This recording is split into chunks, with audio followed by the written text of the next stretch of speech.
Before the morning skate or after the morning skate up there in Cranberry? Yeah, I mean, I don't think it's so much of an experiment. Like, I think it is a couple of different lines that we looked at there in practice. And I think anytime, when it looks like somebody might be coming back to the lineup, that changes some things. And so sometimes things get shuffled around. We'll see tonight.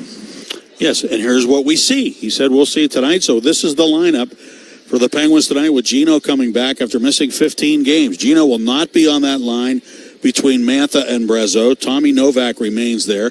Gino plays left wing tonight with Ben Kindle in the middle and Igor Chinikov on the right wing. Now, Malkin and Kindle could kind of flip-flop in terms of their responsibilities at those positions of left wing and center, but it will be interesting to see how those two connect here in Malkin's return engagement.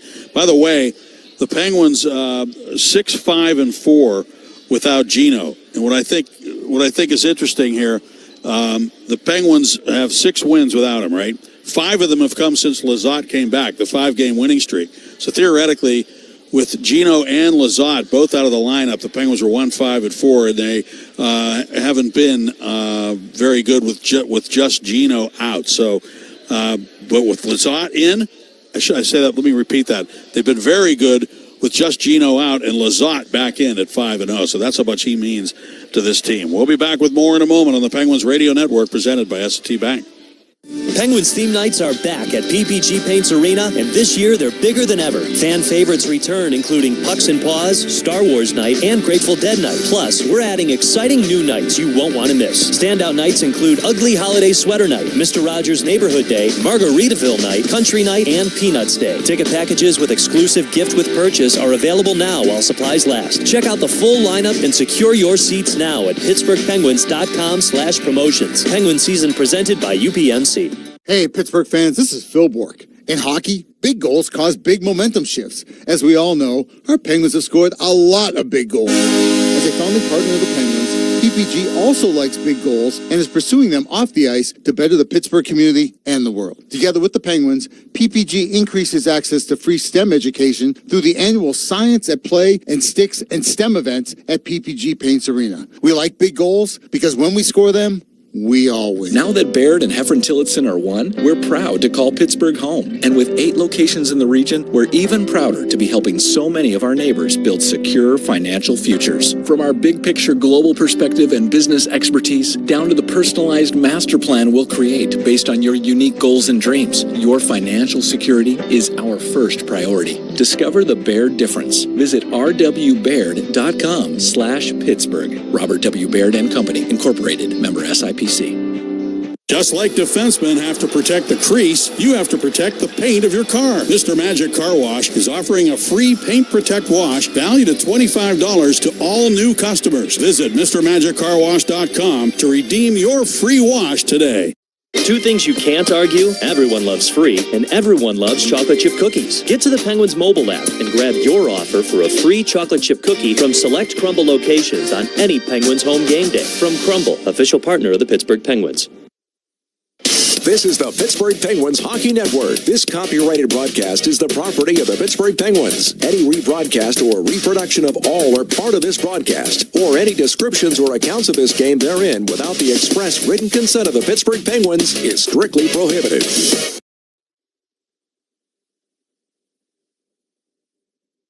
Captain of the Montreal Canadiens, Nick Suzuki, and we're joined with Sidney Crosby. Boko Imama. Panthers forward, Brad Marchand, joined now by Jackie Redmond. Time for 2 minutes with the old 2-Niner.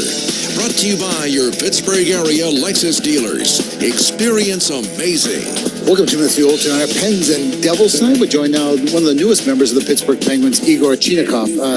Chini, I want to ask you about the potential of possibly playing with and on the line with Evgeny Malkin. Your thoughts, when you were growing up in Russia and Evgeny Malkin's winning Stanley Cups, I mean, is he one of your, idols or a player that you looked up to? And, I mean, what are your thoughts are not only being on the ice with potentially Gino, but maybe being on the same line? Yeah, that's kind of crazy for me because I grew up and watching how they're playing, and it's pretty fun to just be around the guys who you're watching when you grow up and see it or Gino. So kind of crazy for me, but I love it. I'm excited to play with him. So. Obviously, I don't want to talk about what happened in Columbus. That's in the past. But I do want to just talk about. Do you feel like this is a fresh sheet of ice for you? A great chance, opportunity, however you want to look at it, to come here to a Pittsburgh Penguin team. And I know you only got 3 games under your belt, but do you kind of feel like I see where I fit with this hockey team? Yeah, I'm so like to be here. So I like the team. They, just refresh my career, and I just love to be here every day. So that's it. And it must feel great also that you come here, we start winning again. You have a big goal in Detroit. You have an assist and a game-winning goal in overtime by Sid in Columbus, your old team. It's got to be some good vibes, right? Yeah, for sure. When you win the game, especially how we win the last night, it's pretty emotional. And it's every time a lot of energy here in the locker room. So I love it. I love to be on this team. So. Thanks for doing this. All the best. Go get the Devils. Yeah, thank you. All right, that's Igor Chinakov in your 2 minutes with the old 2-9er. Enjoy the hockey game. The Pittsburgh Penguins are brought to you by our founding partners, Highmark Blue Cross Blue Shield. Because life. Now it is time for the Highmark Injury Update. Rucker McGroarty, Caleb Jones, and Philip Hollander on the shelf for the Pittsburgh Penguins. For the Devils, Zach McEwen, Jonathan Kovacevic, and Evgeny Dadonov are out of the lineup for the Powerball jackpot. Coming up Saturday, $124 million is the jackpot. You must be 18 or older. Please play responsibly.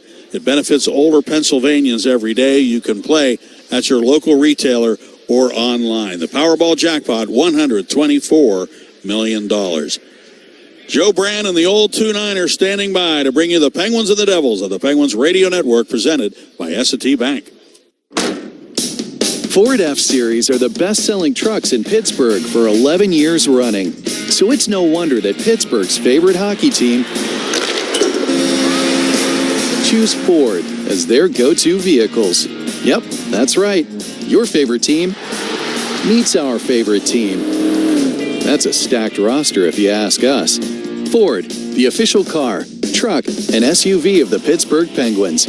Only from your neighborhood Ford store. It takes all of us to take action and bring awareness to create a better community and environment. Penguins Pledge brings together key Penguins business partners with a common goal to create a more environmentally conscious community. Together with our Pledge Impact partners, Davey Tree, Excelitas, Duquesne Light Company, and WM, Penguins Pledge is a commitment to a better and more sustainable Pittsburgh.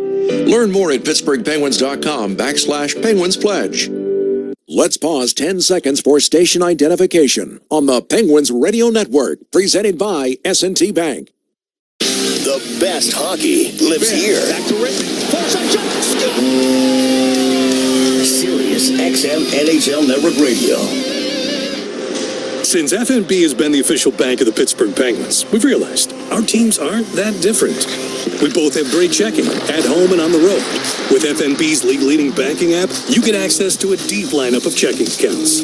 And we both know the importance of big saves, like saving you time with our eStore Common App.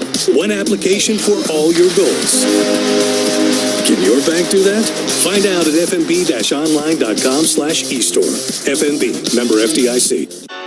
Flight by Yuengling is the next generation of light beer. For those who don't follow trends, but craft them. Flight by Yuengling is 12 ounces of uncompromised refreshment from America's oldest brewery. With only 2.6 grams of carbs and 95 calories, this is premium refreshment 6 generations in the making. Don't just raise a glass, raise the bar. Flight by Yuengling. Available wherever beer is sold. DG Yuengling & Son Incorporated, Pottsville, Pennsylvania. Please enjoy responsibly.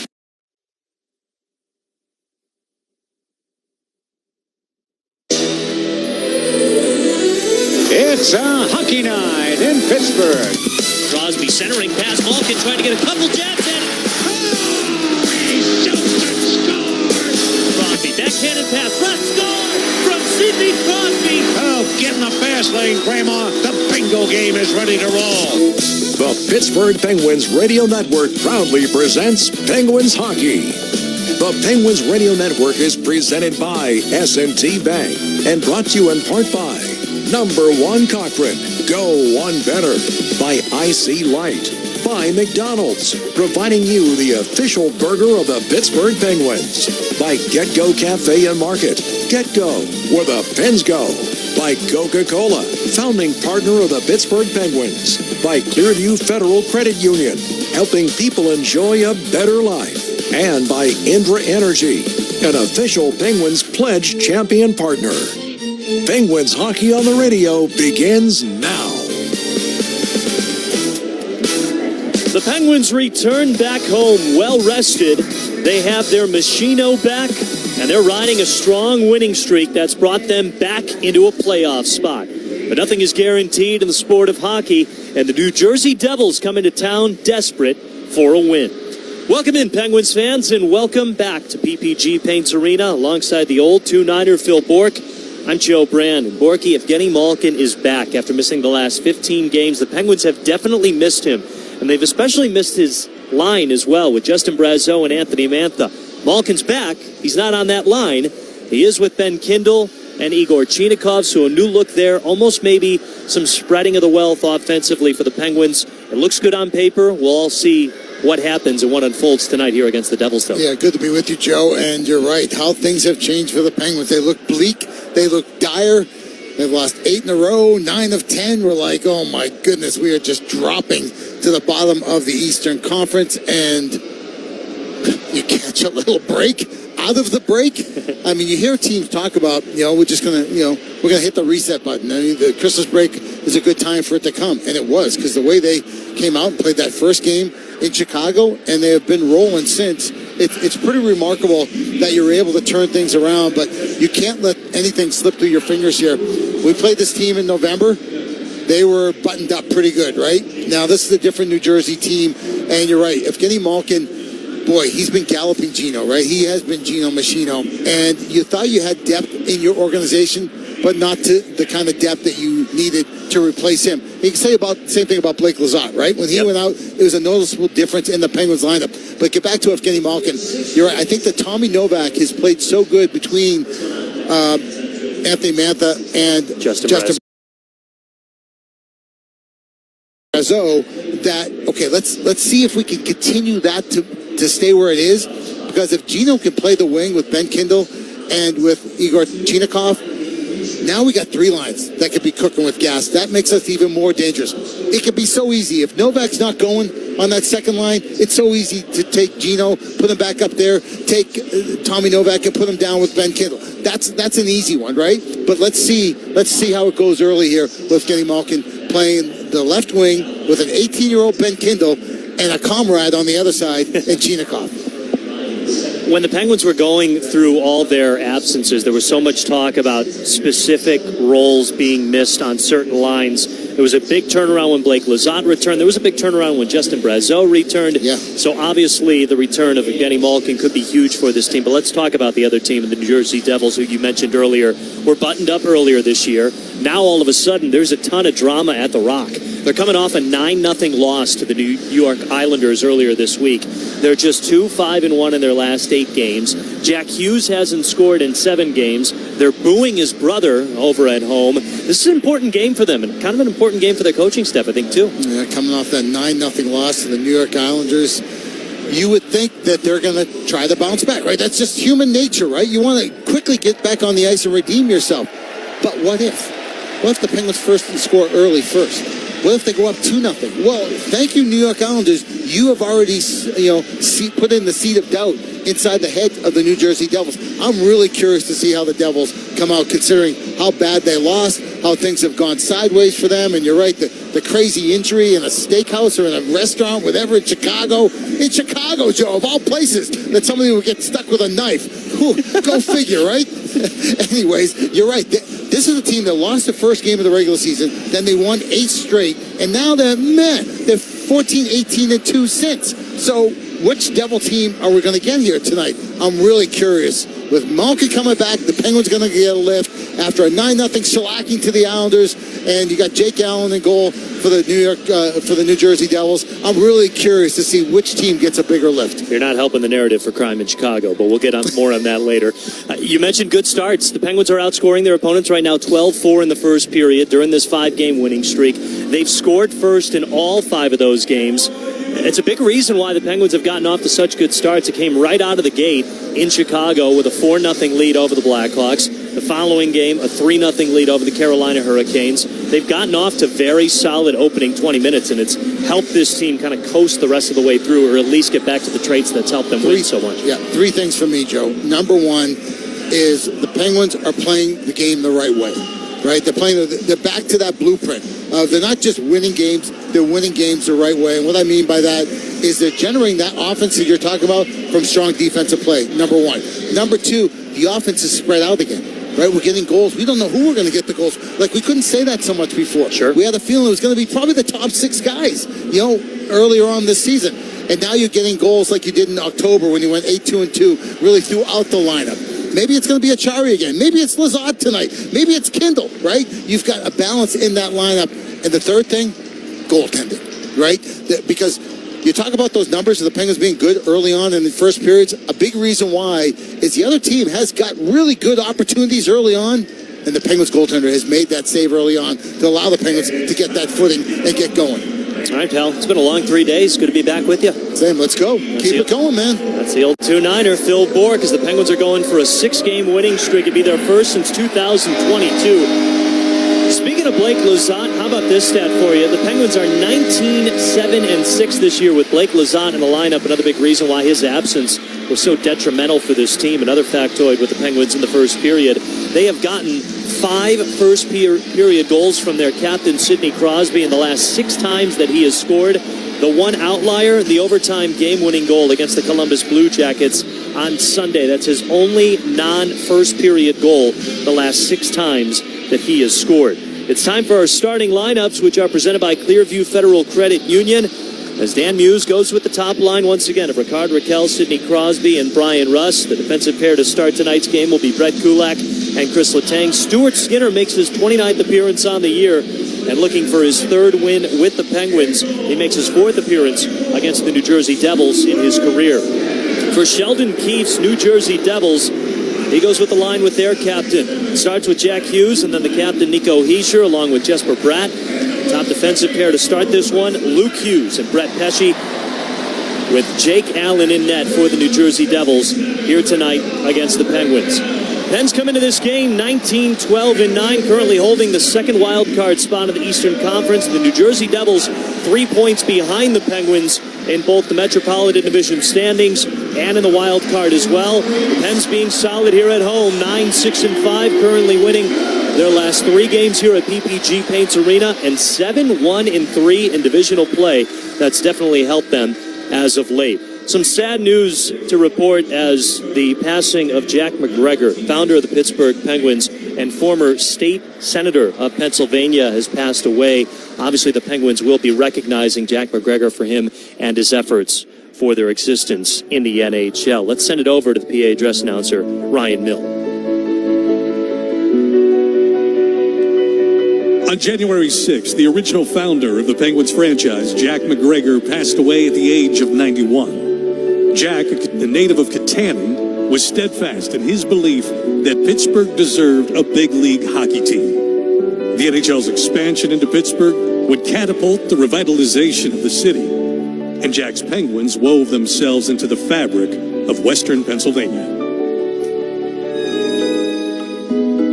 Jack McGregor. Good to see you. Good to see you. Jack's wife? Thank God for you. Yeah. Thank God for you. I may have started it, but you saved it. Yeah.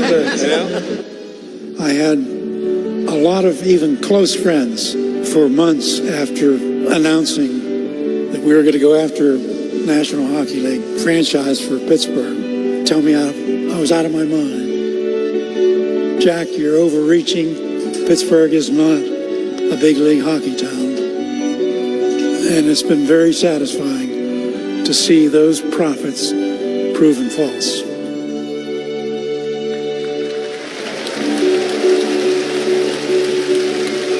We'll have puck drop after this as the Penguins host the New Jersey Devils from Pittsburgh on the Penguins Radio Network, presented by S&T Bank. Tickets for the 7th Annual Penguins Night of Assists are on sale now. Join us on Tuesday, January 27th at Rivers Casino and spend the evening playing themed games and winning prizes with Penguins players. This year's theme, Pittsburgh is Home, celebrates the culture and uniqueness of our great city of champions. Guests can score big with our one-of-a-kind auction featuring autographed sports memorabilia and a chance to fly with the Penguins. Tickets will go fast. Get yours today and celebrate in true Pittsburgh style. Visit shop.pittsburghpenguinsfoundation.org now to score your ticket today. Must be 21 or older to attend. Hey, Pittsburgh fans, this is Paul Steigerwald. In hockey, big goals cause big momentum shifts. As we all know, our Penguins have scored a lot of big goals over the years. As a founding partner of the Penguins, PPG also likes big goals and is pursuing them off the ice to better the Pittsburgh community and the world. They develop solutions that preserve natural resources with the goal to protect and beautify our world. PPG Paints Arena is proud to be the first LEED Gold certified NHL arena. We like big goals because when we score them, we all win. In Pittsburgh, champions aren't just born, they're built. And NSS Life has been part of that winning legacy for decades. We've stood with the city's champions on and off the field, building futures that are strong, secure, and built to last. NSS Life is proud to be part of Pittsburgh's past and your future. NSS Life, the official life insurance company of the Pittsburgh Penguins. NSS Life, where family matters. There's still time to become a Pittsburgh Penguins season ticket holder. Full, half, and 12-pack plans are on sale now. Shoots, he scores! Evgeny Malkin ties the game up at 4. Black and Gold Premier members can take advantage of ticket trades, payment plans, and exclusive events. Visit PittsburghPenguins.com to pick up your perfect plan today. Penguin season presented by UPMC.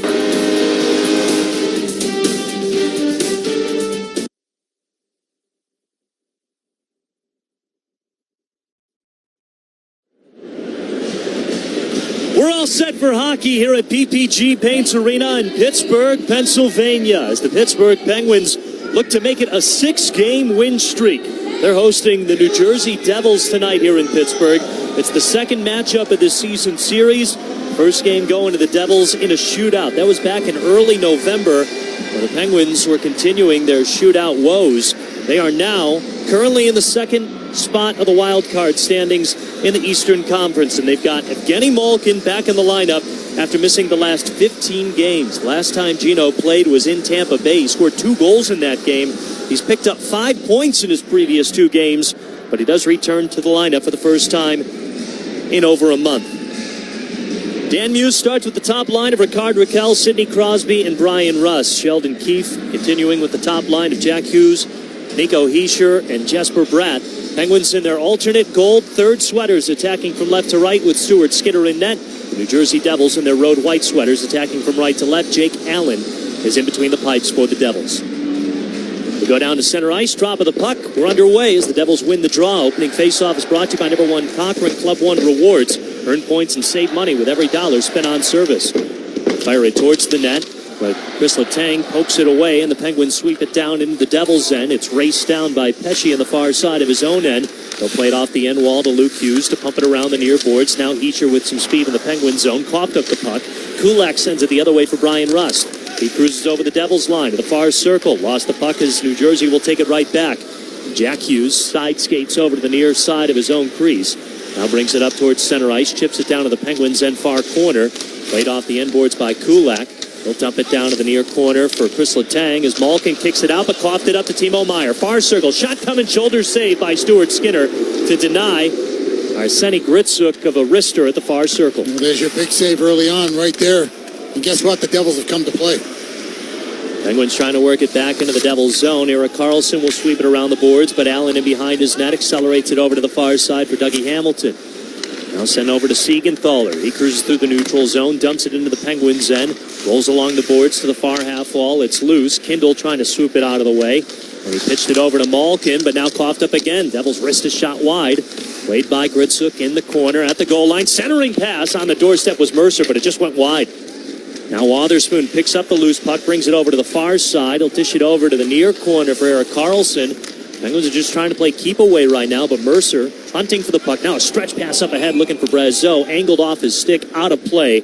A minute and a half in, and the Devils have had the stronger push so far to start this game. You had that great shot by Gricic. Really hit the collarbone or up underneath almost the chin area of Skinner. And then that chance right there on the doorstep by Dawson Mercer. It's not a shot on goal because he missed the net, but goodness gracious, he was left all alone in behind Parker Wotherspoon. He got a lot on it and just missed the net.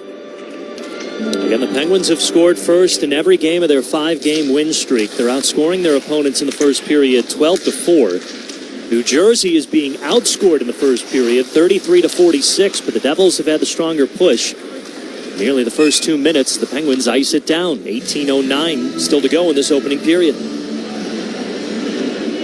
So what an endorsement for Tommy Novak. You talk about a coach sticking with you, because it was not a great start for Tommy Novak. He had 1 goal in his first 16 games, 2 in his first 24. He kept getting the jersey. There was a lot of guys, the new head coach, he was trying to see what he really had from each player, but Novak kept putting them out there and trusting him, and now Tommy Novak has got some traction. He's going to keep him at that 2C position, and finally paying his head coach Dan Muse back for all that trust and commitment he had to him early on. There's even a spurt where he was up on the top line replacing Ricard Raquel. Yeah. The Penguins work it out of their zone, but it goes loose into the Devils' end, taken by New Jersey. They kick it out towards center ice as it's scooped up by Connor Brown, the former Oiler. Rink-wide pass, shot coming far circle, but a sprawled out Tommy Novak to block the shot. Kicks it over to the far wall. Penguins work it out of their zone. It's Ryan Shea, gallops in the neutral zone over the Devils' line, shuttles it forward. Allen will play it, taps it over to Paul Cotter in the far circle. Cotter returning after missing the last 3 games. Penguins reset in their own zone. Both teams get a change. 2.5 minutes gone in this game, no score. Each team credited with just 1 shot on goal. Kulak ahead to Connor Dewar. Puck slowly slides over the Devils' line, but taken right back by New Jersey. Now the Penguins break it up at center ice and carry it over the Devils' line again. It's Connor Dewar near point. Wrister coming just wide of the net. Long rebound. Turnaround shot by Achard, but stuffed out of there by Allen. Fight for the puck at the far wall. Blake Lizotte gets it over to Dewar. Far circle. He tried to cruise around some defense. Shot got deflected, though. Pops up, skims the netting. Almost 3 minutes gone. Still no score here in Pittsburgh. And that's what you want to see from the Penguins, shooting from all over the place. Because if you remember that game we did in November, Joe, in New Jersey, the Penguins started that game a little bit slow, a little bit sleepy, and then they came on. They got some really good chances. And if it's not for Jake Allen, it's probably a different ball game. It ends up going to shootout. But Jake Allen, to me, was the difference maker in that game, stopping 33 of 34. 15th career game for Allen against the Pens. Kulak fires one towards the net. Ricard Raquel trying to knock it out in midair, but it got stuffed out. Nico Hischier plays it along the near side of his own zone as the Devils bring the puck the other way down into the Penguin zone as Skinner will stop at dumping try. Letang pitched it up, but right to Jack Hughes. They go for an outlet pass to the near circle. Luckily, Bratt couldn't connect with it. Devils take it back in the neutral zone, though. Dougie Hamilton drops it down into the Penguin zone around the boards to the near wall. Brian Russ will help sweep it out towards center ice, but Jack Hughes takes it back. Little drop pass for Hughes, now with speed over the Penguins line. Saucers it over to the far corner. Only yellow sweaters around for it. Now a centering pass in front. Hischier trying to hack one home, and Skinner is able to keep it out. Jack Hughes, with a hustling effort, kept the puck alive in the far corner as Hischier was waiting on the doorstep. Couldn't get it past Stuart Skinner, though. We stay scoreless, almost 4 minutes gone in this game. This is what we've seen from Skinner recently. You know, the first 3 games were kind of shaky, and it almost wasn't fair that first one. As a Pittsburgh Penguin, he had to face his old mates, the Edmonton Oilers, right? And the next 2 weren't that great either, but that game in Carolina, man alive, was he good in that hockey game. He stopped 27 of 28. The Penguins dominated that game. They win 5-1, but the big reason was Stuart Skinner. He follows that up with that great game in Detroit. He only sees 12 shots, but there's a couple of point blankers that he stopped, and he's settling in those 2 games, and it looks like he's settled in so far in this one. I think it's something you brought up earlier, the defense clicking as well as Kindle rips a shot that pinballed around. Malkin couldn't find the loose puck as the Devils chip it out back into the Penguin zone. An outlet pass from Parker Wotherspoon missed Malkin. Brendan Dillon will tee it down into the Penguins end. Far corner, Wotherspoon stops it. Snaps it back up to Malkin. He'll pitch it rink wide to Chinikov. Another snap pass over to Kindle. Jumped off his skate. This line working together for the first time tonight. Malkin is now on that line with Ben Kindle and Igor Chinikov. Kindle and Chinikov had been together the past couple of days with Rucker McGroarty and Ville Koivunen. Now Malkin returning as Novak takes it into the Devils zone. Quick wrister, glove save by Allen. And as Brazeau was pouncing on the rebound, Allen able to get out front of it and freeze the puck. Almost 5 minutes gone, no score, but the Penguins finding a little bit momentum here. They're out shooting the Devils now 4-3. Well, partner, and that's what we've seen from Tommy Novak in the last little while. Since he's gone from the left wing with Sid down to that second line center position with Brazeau and Mantha, moving his feet, creating his own offense. And that's just a lot of speed by Novak. Skate left, shoot right, and almost surprised Jake Allen trying to go top glove. Face off to the right of Allen. The Devils win the draw.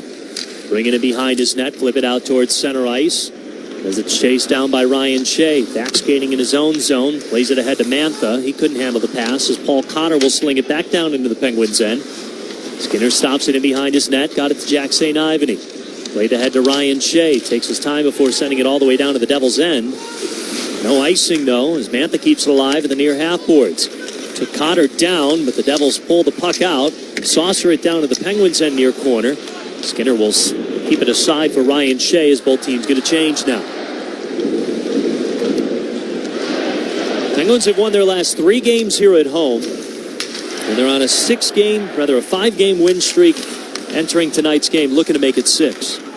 This is the second of 4 matchups against the New Jersey Devils. Letang has it high slot wrister downstairs, almost redirected in. As it's pulled out by Dewar in behind the net. And that was Kulak towards the front of the crease as Blake Lizotte was playing defense back at the far point. Now the Devils take it down into the Penguins' end. Lizotte shuttles it along the near wall. Rolls up to the point for Siegenthaler. He'll send it deep again. The corner for Chris Letang to tap it back up along for Connor Dewar. Trying to thread the needle out to the neutral zone for Nola Chari, but it goes tumbling into the Devils' end. Dougie Hamilton picks it up, slides it over to Andre Palat. Now another change for the Devils. With 6.5 minutes gone in this game, we've got no score. Penguins now out shooting New Jersey 5-3 as this will be icing by the Devils. 13:38 to go in the first period here in Pittsburgh. Well, unleashing AI takes brain power and real power. From right here in Pittsburgh, EQT fuels the innovation driving the next big play. EQT, unleashing America's energy future. We'll get another face-off to the right of Jake Allen. Crosby to take the draw against Heischer, and it's poked out to the far point, but past Parker Wotherspoon. He has to race it down to the neutral zone. Penguins regrouping in their own end. Wotherspoon sends it ahead to Crosby. Shoveled over to Raquel. He gains speed over the neutral zone. Erik Karlsson flying in. Near circle. He scores! Erik Karlsson unloads a wrister from the near circle, and the Penguins strike first again. It's 1-0 with 13:21 to go in the first.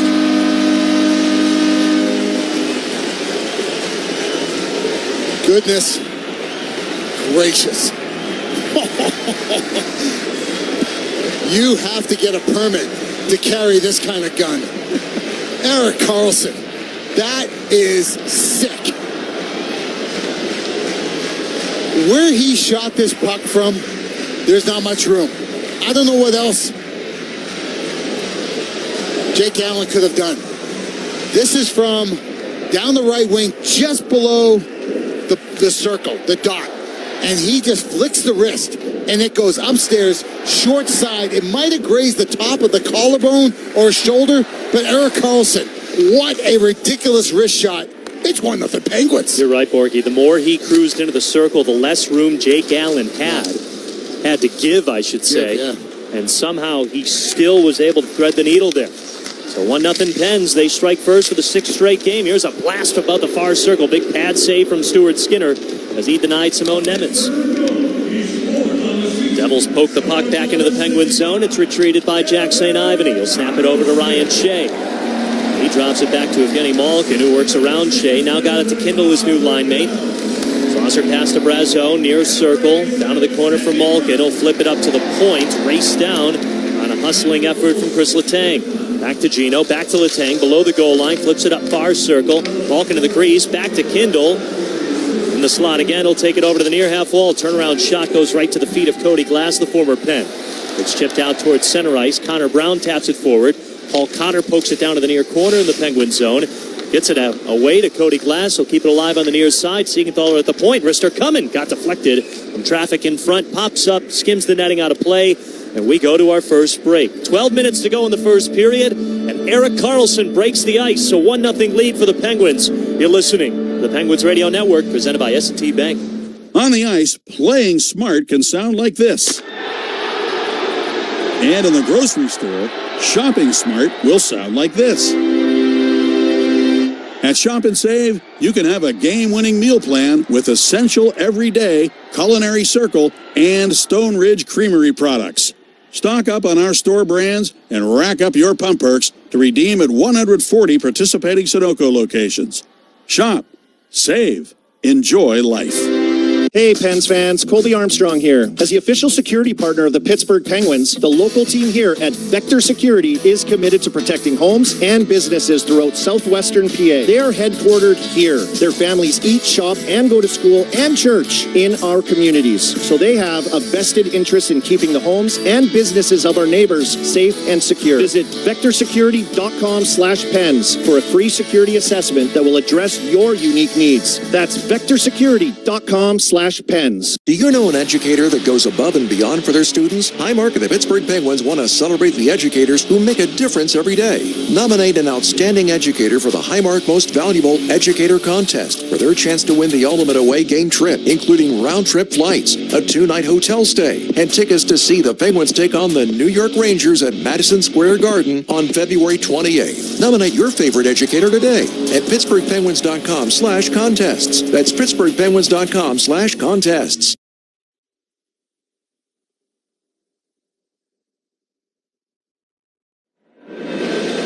Erik Karlsson now has 9 career goals against the New Jersey Devils in 39 career games.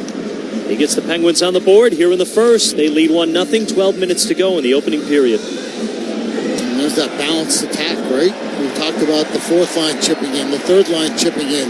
And now if you've got some defensemen chipping in, giddy up, let's go. 4th goal of the season for Karlsson. He's 2 assists shy of 700 in his career, but we'll gladly take the goal to start this game. As Jack Hughes flutters one for the near half wall, popped up in the crease. It's taken by Bratt. He'll take it in behind Skinner's net. Now to the near corner, flips it up, but right to the stick of Noel Acciari. He'll slide it over to Connor Dewar. Chips and chases it into the Devils' end far side. It's played by Luke Hughes. He'll sling it over to the near wall. Jack Hughes waiting for it at the half board. Slowed it down as Heecher was able to muscle it out to the neutral zone. But the Penguins take it right back. Brett Kulak dumps it into the Devils' end. Bounces around the corners. Down to the near side, kept alive by Blake Lizotte. He'll send it downstairs looking for Dewar. Brett Pesce steals it away. Plays it along the near wall. Kulak pokes at it. Now it's a bit of a breakaway. Jesper Bratt all alone in between the rings. It goes forehand, and Skinner got a blocker save on it. Great patience by Skinner. He let Bratt make the first move, then he made the adjustment. I don't know if he got a piece or Bratt just on the forehand airmailed it over the net. I think it was more of Stuart Skinner getting a piece with either the shoulder or the blocker, Joe.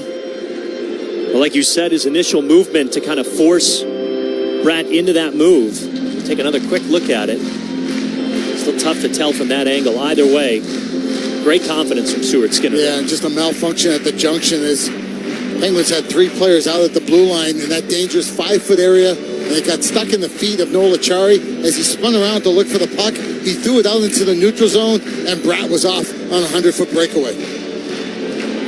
Meanwhile, the Devils win the draw but can't control it as an outlet pass goes all the way down to their own zone. Penguins get a change. We've got under 11 minutes to go in the first period.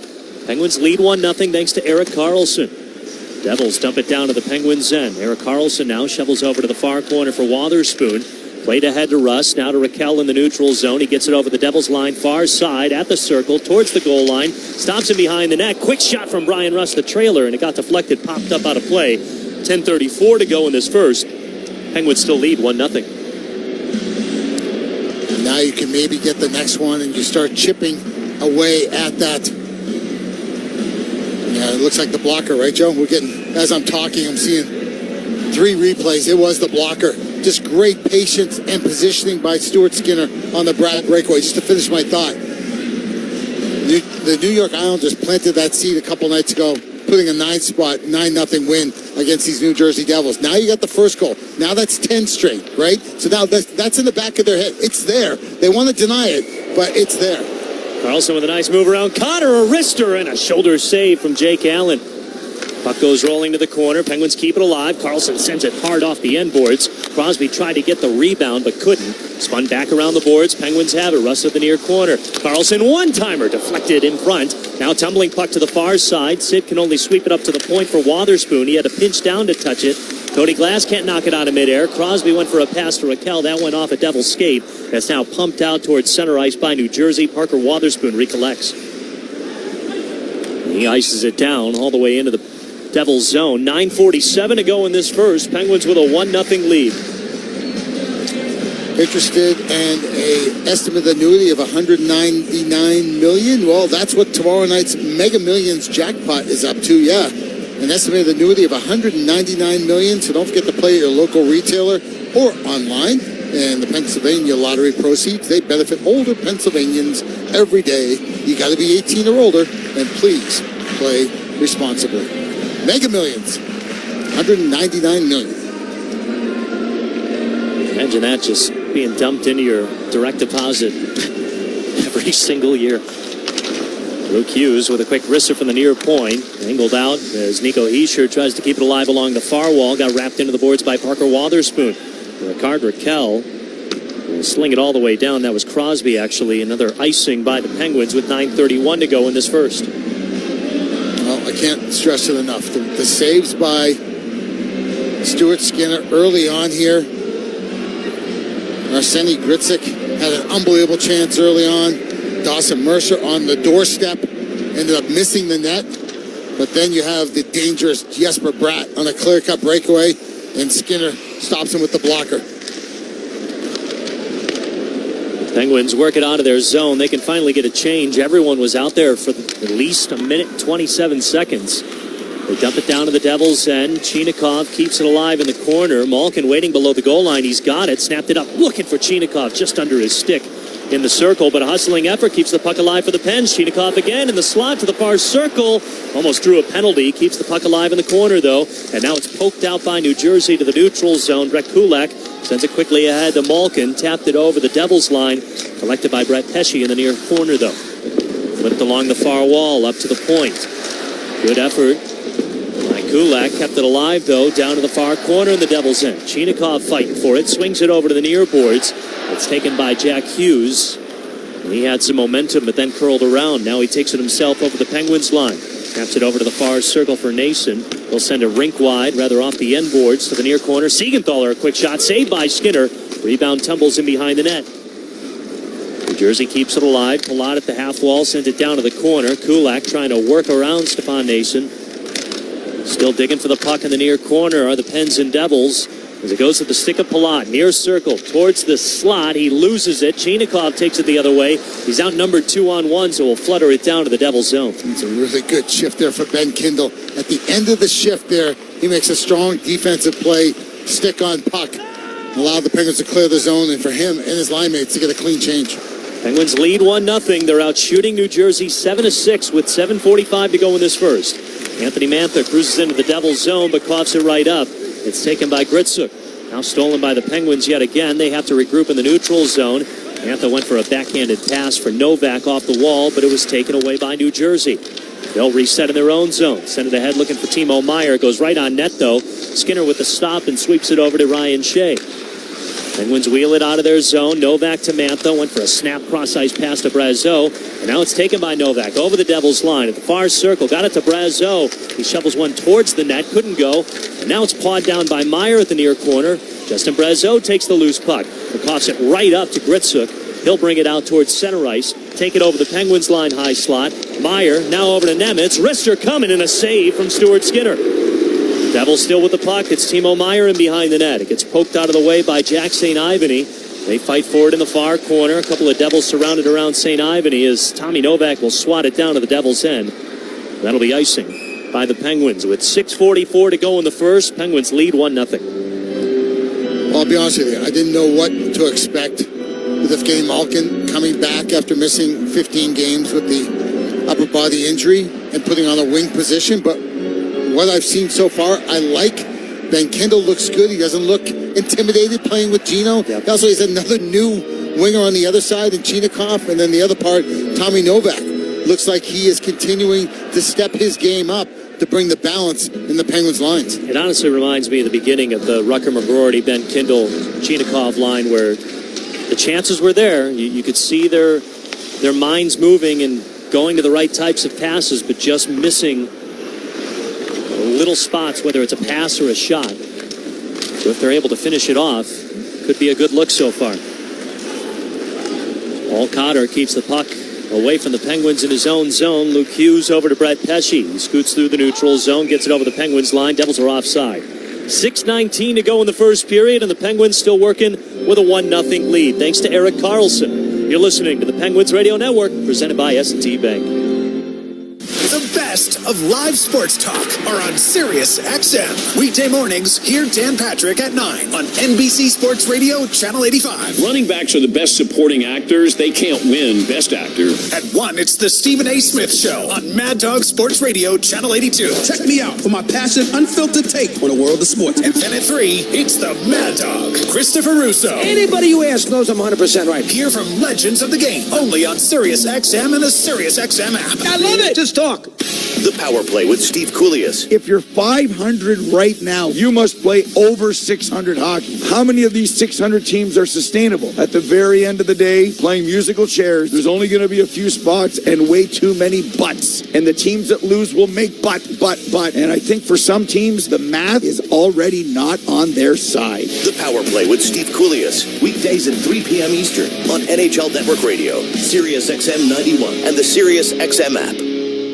The best player analysts and insiders live on NHL Network Radio. Mike Johnson. Just the nature of the NHL. As bad as things seem, as good as things seem, the NHL just has a way of leveling out. Everyone is doing okay. And it's just one real clump in the middle. No one's really separating. No one's really falling off completely. Get the latest opinion and analysis you need on the home of hockey. NHL Network Radio. Sirius XM 91 and the Sirius XM app.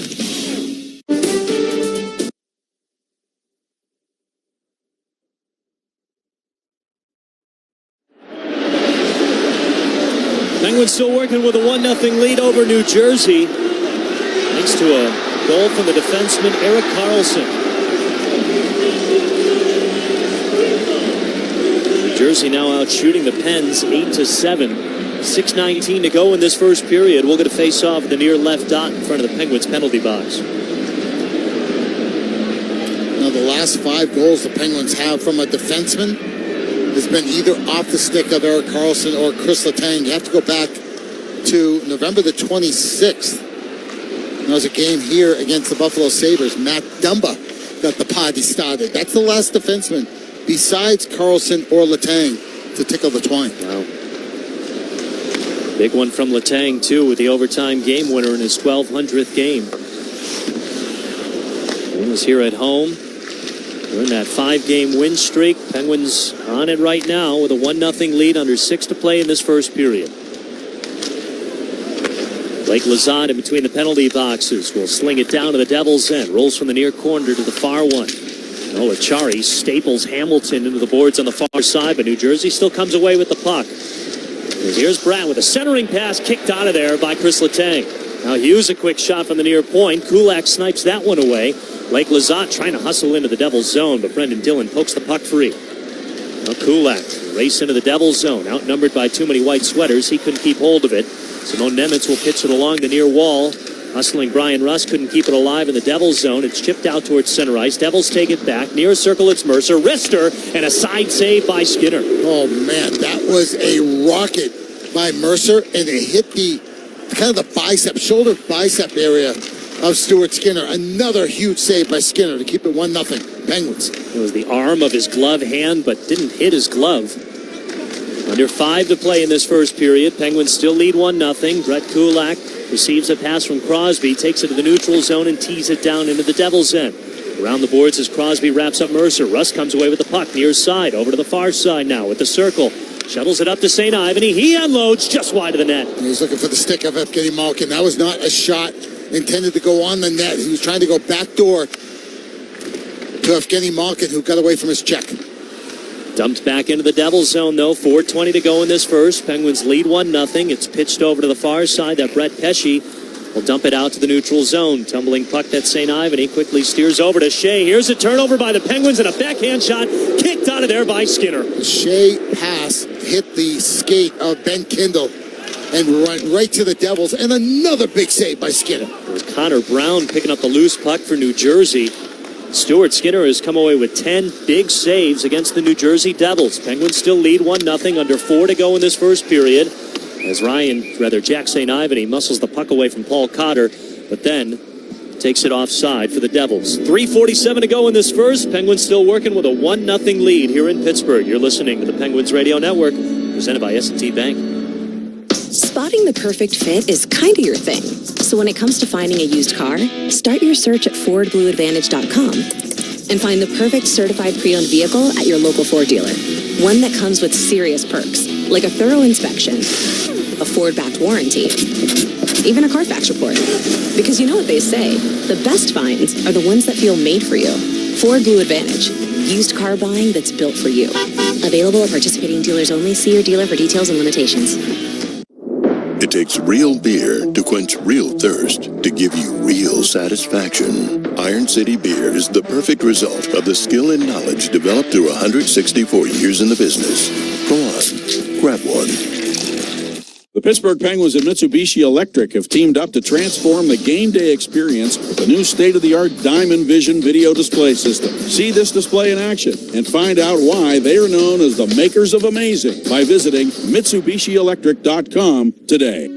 At UPMC Hillman Cancer Center, we believe cancer care shouldn't just be good enough. It should be life-changing. As the region's only National Cancer Institute designated comprehensive cancer center, we provide groundbreaking treatments and innovative clinical trials with renowned cancer specialists and a compassionate support system for patients and their families. Discover more at upmchillman.com/lifechanger.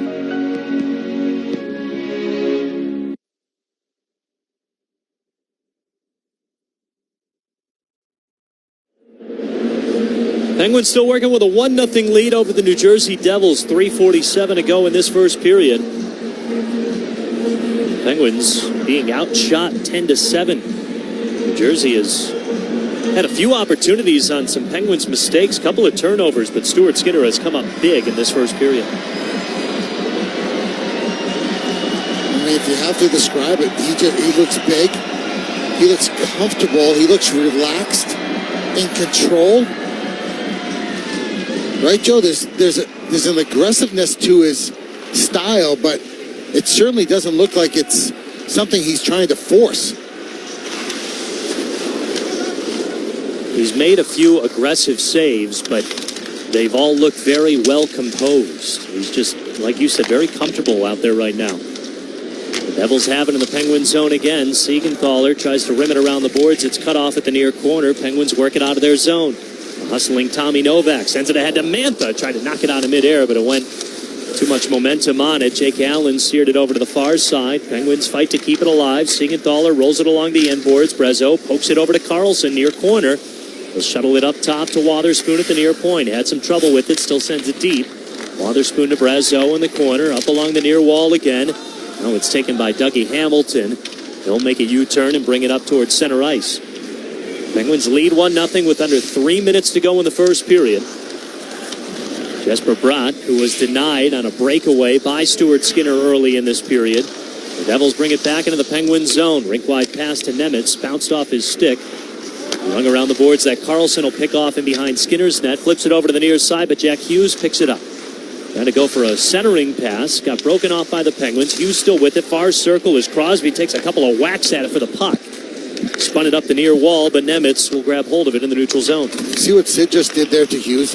He stripped Hughes of the puck as he was dancing in the Penguin zone. One hand on the stick. He went stick on stick with one hand on Sid. One hand on the stick on stick, and then scooped the puck away from Hughes. All nice and dandy, little kid, but I'm going to take that right back from you. So Carter Kell flips it off the end boards. Crosby filters it up to Kulak. Couldn't handle the pass. Now it's broke free. It's taken by Grutzik over the Penguins line. Stops at the far circle. Waiting for Hughes. He'll get it down to there at the goal line. Centering pass and a whiff of a shot. Luke Hughes, a wrister. Glove save by Stuart Skinner. 11 saved by the Penguins goaltender in this first period, and he keeps the Pens ahead 1-0. Oozing. He is oozing with confidence. That was so awesome what Stuart Skinner just did to Luke Hughes. He came out, he challenged, he actually leaned to his right a little bit as he came out to the top of his crease and said, I dare you. I double dog dare you to go glove side. And when Hughes took the bait, whoop, up comes the left hand and robs Luke Hughes to keep it 1-0 Penguins. Stuart Skinner already with as many saves tonight as he had in his last start. Stopped 11 of 12 against the Detroit Red Wings back on January 3rd. Penguins won that game 4-1. It was the least amount of road shots on goal that they've allowed in a game in franchise history. 1.5 to play in this first period. Penguins with a 1-0 lead, being outshot 10-7, so they took one away from Skinner. As the Penguins work it out of their zone. Dewar over to Letang. Now he'll take it over the Devils line. High slot towards the circle. Backhanded centering pass crashing towards the net, and the net gets dislodged. Penguins may have had a chance, but Luke Hughes crashing into the near post dislodged the net. They have to stop the action with 1:11 to go in this first. Penguins lead by 1. Take a look at this one here, because this could have been, one of these accidentally on purpose on Hughes as the Penguins, threw the puck to the front of the net, and Luke Hughes, who you think is a pretty good skater, just watching him, he feels a little, what I'm talking about, Joe? We're watching the replay together, and he feels a little bit of a bump from Connor Dewar, and then launches himself into his own net, knocking off the moorings when the Penguins are on an offensive chance. Yeah, I'm picking up what you're throwing down. Yeah. And it's almost like he spun off of Jake Allen and then knocked over the post. It's just hard to believe that there was that much momentum on what didn't look to be that much of a hit from Connor Dewar. Yeah, he felt a little bit on the back from Dewar and then made sure he pushed himself into the goal, knocking it off the mooring. A minute to go in this first period. Penguins lead 1-0. Getting Malkin back after missing the last 15 games. Brings it over the Devils line. Saucer pass that got to Kindle for a moment. Now Kindle keeps it alive. Got it to Chinikov. Near circle. Rims it around the boards as Allen stops it behind the net. Coughed it up to Kindle. Tried to feed it to Chinikov, who had a wide open net. But the Devils pick it off. Cody Glass, the former Penn, will flip it down to the Penguins' end. Skinner pokes it over to the near side as Letang got it ahead to Ben Kindle. Now Malkin in the neutral zone. Rink-wide pass back as Wotherspoon, just popping off the bench, had to get back on. Otherwise, there would have been too many men. Now the Pens back in the Devils zone. Malkin with a rink-wide pass goes off the skate of a Devil. It's taken by New Jersey. Brad ahead to Hughes. Luckily couldn't handle the pass. All the way down is Wotherspoon, and behind Skinner's net flips it ahead, but the Devils take it back. He's sure a shot, and a point-blank save by Stuart Skinner. More chaos from the Penguins give the Devils another opportunity, but Skinner has been on top of his game. 1-0 Pens with less than 11 seconds to go in the first. Partner, that's Nico Hischier, the captain of the Devils, right between the hash marks. There's not a Penguin within 15 feet of Hischier. And once again, Skinner so sharp mentally, the anticipation of, there's going to be a turnover here, and then they're going to throw it to Hischier. I'm going to go right at Hischier and challenge him, and it goes right into the belly pad. 3 seconds to go in the period. Hughes to Nemitz. Rister, come and save, and there's the horn. Saved by the bell are the Penguins in this first period, but they keep a 1-0 lead as Stuart Skinner, right now with 11 saves, is a reason why the Penguins still have the lead. That's exactly the reason why. That's not a great period for the Penguins. They did some good things, don't get me wrong. And obviously to get the goal by Erik Karlsson, they did some good things, but I felt they did more on the bad side of the mistakes, self-inflicted pain, making mistakes, turnovers, missed coverages, too many times you had Stuart Skinner have to step up and make huge saves on point-blank chances. Penguins going to tighten it up defensively. Well, they lead 1-0 thanks to a goal from Erik Karlsson. Brian Metzer just popped into the booth. He'll have the first intermission report for us as the Penguins lead the Devils 1-0. You're listening to the Penguins Radio Network, presented by S&T Bank. The heaviest metal credit card of all time. Rumored to be one of only 18 in existence. Plated with the very same tungsten that forged the International Space Station. And wielded at business dinners like a samurai sword. It's a classic corporate power move. But the real power move?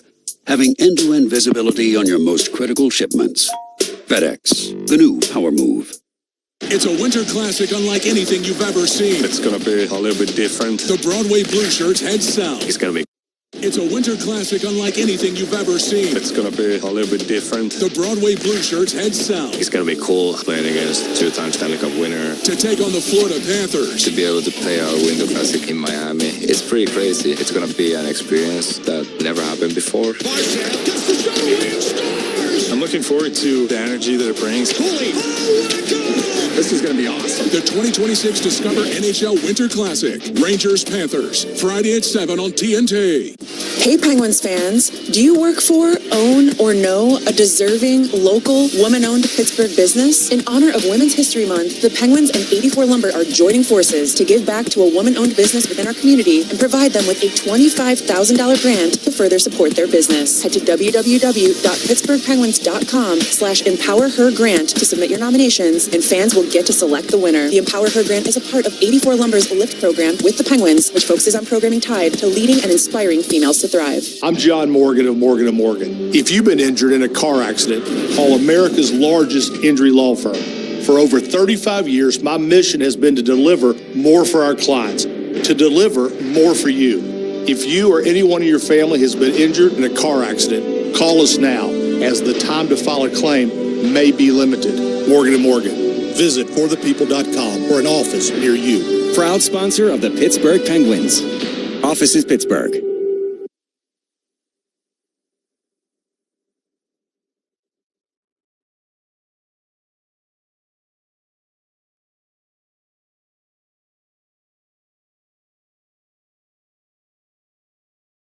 This is the Penguins Live Intermission Report.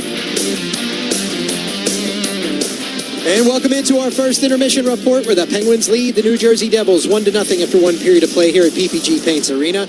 Brian Metzer here with you, and it was Erik Karlsson kicking off the scoring in this hockey game. He scored at the 6:39 mark, his fourth of the season, from Raquel and Sidney Crosby. And we should mention, with that goal, Karlsson, he extends a home point scoring streak to 9 games. He's got 3 goals and 10 assists over that span. It's the longest such home streak of his career, so pretty great stuff for him. He's had a resurgent year in terms of being a Pittsburgh Penguin. He's always been putting up a few numbers offensively, but this year has been particularly good for him, as things have fallen into place for this entire team better than anybody could have anticipated.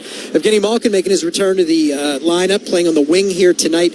Didn't factor into much in the first period in terms of offense, but Gino played 5 minutes and 33 seconds, and we'll keep you posted on what he does throughout the night. The big star for me, though, Stuart Skinner. A number of quality saves for him through the period, as the Devils did get themselves some prime scoring opportunities. He made a big stop on Nemec at 12:59, a blocker save on Connor Brown, a big one late in the period on Nico Hischier as a puck came past Evgeny Malkin. Wotherspoon kind of chipped it by him behind the net. It went to the front of the net where Hischier was all alone, but Stuart Skinner was able to make the save. And then for me, the biggest one at 8:44, Jesper brought a breakaway, and he was able to stop that. So great stuff from the goaltender throughout this game so far, and the crowd letting him hear the Stu chants loud throughout. When we come back, a conversation with Tim Benz from Trib Live. He joins us next on the Penguins Radio Network, presented by S&T Bank. For 48 straight years, Ford F-Series have been the best-selling trucks in America. We got here by engineering breakthrough technology, redefining Built Ford Tough, and never settling for second best. But what's really made Ford F-Series the #1 selling trucks in America is you. Ford F-Series, built Ford tough. Based on 1977 to 2024 calendar year total sales. Pittsburgh-based EQT Corporation is the top natural gas producer in the United States and is a proud sponsor of the Pittsburgh Penguins' pathway to net zero. EQT is an industry leader in cutting emissions and using our region's clean resources to replace dirtier sources of energy overseas. EQT and the Penguins are focused on achieving key climate goals and reducing emissions across Pittsburgh and beyond. Visit EQT.com to learn more about how EQT is moving towards the future and setting the standard for production of affordable, reliable, and clean energy. So, who's up for dessert? Ah, tempting, but I should check my balance first. Don't worry, I got it. No, all good. Dessert's on me. Ever hesitate before making a purchase? What if you could always know? You can with S&T's mobile banking. Check your balance, pay friends on the spot, track your spending anytime, anywhere, all from your phone. Visit stbank.com to learn more and download our mobile app today. S&T Bank, member FDIC. Get ready for the ultimate Elton John experience when the Rocket Man Show, starring Russ Anderson, takes the stage at Rivers Casino.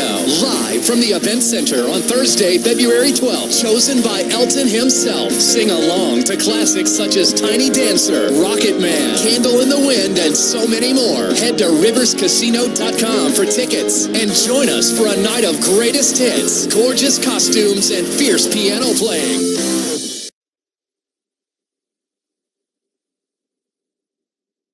The Pittsburgh Penguins are brought to you by our founding partners, Coca-Cola and the new Coke Zero, founding partner of the Penguins. Now, back to the Penguins Live Intermission Report with Brian Metzer. And welcome back into our first intermission report with the Penguins ahead of the Devils 1-0 after one period of play here in Pittsburgh. Brian Metzer here with you, and now joined by Tim Benz. You know him from Trib Live. You know him from Robert Morris Hockey. He does the play-by-play for them. You know him from 105.9 The X, our flagship. Tim, welcome back. How are you, sir? Good to see you again, Mets. Yeah, it's great to have you on board here. And before we talk a little Penguins, I know you had mentioned Robert Morris going to be represented in the Olympics a little bit, which is pretty awesome. Let's get a little update on them. So long as the rink works.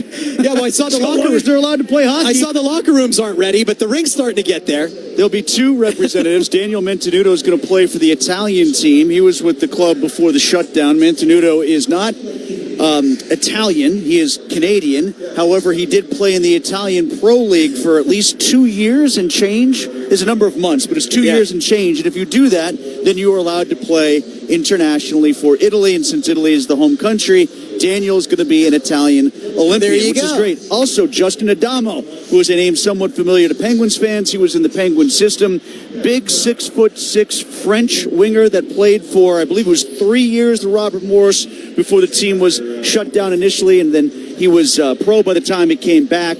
I always thought he might get a sniff, like a real look after he got up to the HL, because he is big, he throws the body around, he's tough, he's physical, and he's part of Team France, so congratulations to those guys. Yeah, that's great stuff. It's always awesome to see a story like that, and I love those international roles, too, that you can kind of...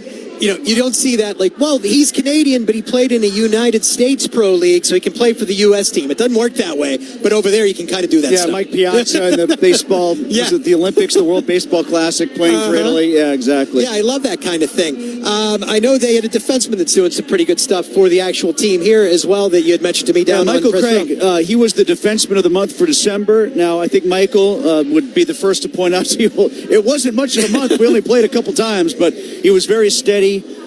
Scored, had assists on, I believe, all four of their goals, bridging between the two Air Force games. He was quite good and has been very steady for them throughout the course of the season. Hopefully he's okay this week going into their games against RIT, because he did get banged up a bit in the last game against Sacred Heart. Very important cog on their blue line. And by the way, for folks who want to check out some college hockey, even though RMU is on the road this weekend, we do carry as many games as we can on Sportsnet Pittsburgh. Their two games against RIT will be on Sportsnet Pittsburgh at 7 and 5 on the road this weekend. Awesome, and they can listen to you on the play-by-play there as well. On to the Penguins, Tim. You look at the situation that they're in now. They were in that 10-game stretch where they won just one game. seemed like the bottom was really falling out of them. And then just a thought on where they are right now with this winning streak that they're currently riding with a 1-0 lead here. Well, hopefully the theme continues because you kind of write your column in your head before you put it down in print, right? Yeah. And, one thing I was thinking of coming into this hockey game tonight is I want to know if Dan Muse is seeing commonality between the hot streaks that have bracketed the bad streak in the middle. And, are they getting back and doing some of the things in his eyes, in his mind, that benefited them early on where they surprised all of us and now have gotten back to the point where they're in playoff competition again? Yeah, it's been great to see the turnaround. They're getting healthier. Blake Lizotte back, Evgeny Malkin back now. Big difference makers there. So great stuff from them. Great stuff from you, my friend. Thanks for taking the time tonight. Good seeing you again, Mets. Yep, great to see you. That is Tim Benj. You can listen to him over at 105.9 pretty often. You can read his stuff over at Trib Live. And then, of course, he occasionally joins us here. And those Robert Morris games that he mentioned that will be on Sportsnet. When I come back, we'll get you some news from around the league and a whole lot more. So stick with us on the Penguins Radio Network, presented by S&T Bank. What a matchup we've got, folks. Just nonstop action. The energy is electric and the fans are all in. An intense game like this calls for a Coca-Cola. Crisp and refreshing. That's a game changer. Yeah, that taste scores every time. And just like that, they're back at it. Passionate fans and an ice-cold Coca-Cola. Now that's a winning combo. No matter the team, no matter the sport, everyone knows fan work is thirsty work. Enjoy a Coca-Cola. Kimberly-Clark Professional is proud to be a champion sustainability partner of the Pittsburgh Penguins. Together, they are driving change to help reduce impact through a commitment to sustainable products and services. Learn more at kcprofessional.com/sustainability. Tickets for the 7th Annual Penguins Night of Assists are on sale now. Join us on Tuesday, January 27th at Rivers Casino and spend the evening playing themed games and winning prizes with Penguins players. This year's theme, Pittsburgh is Home, celebrates the culture and uniqueness of our great city of champions. Guests can score big with our one-of-a-kind auction featuring autographed sports memorabilia and a chance to fly with the Penguins. Tickets will go fast. Get yours today and celebrate in true Pittsburgh style. Visit shop.pittsburghpenguinsfoundation.org now to score your ticket today. Must be 21 or older to attend. What is life-changing medicine? Is it returning to the playing field or your favorite hiking path after an injury? Or running with your grandkids after a joint replacement? At UPMC, life-changing medicine is all those things. Through innovative research, rehabilitation, and advanced surgical procedures, our experts get you back to what you love doing. UPMC, changing healthcare, changing lives. Life-changing medicine. It takes real beer to quench real thirst, to give you real satisfaction. Iron City Beer is the perfect result of the skill and knowledge developed through 164 years in the business. Go on, grab one.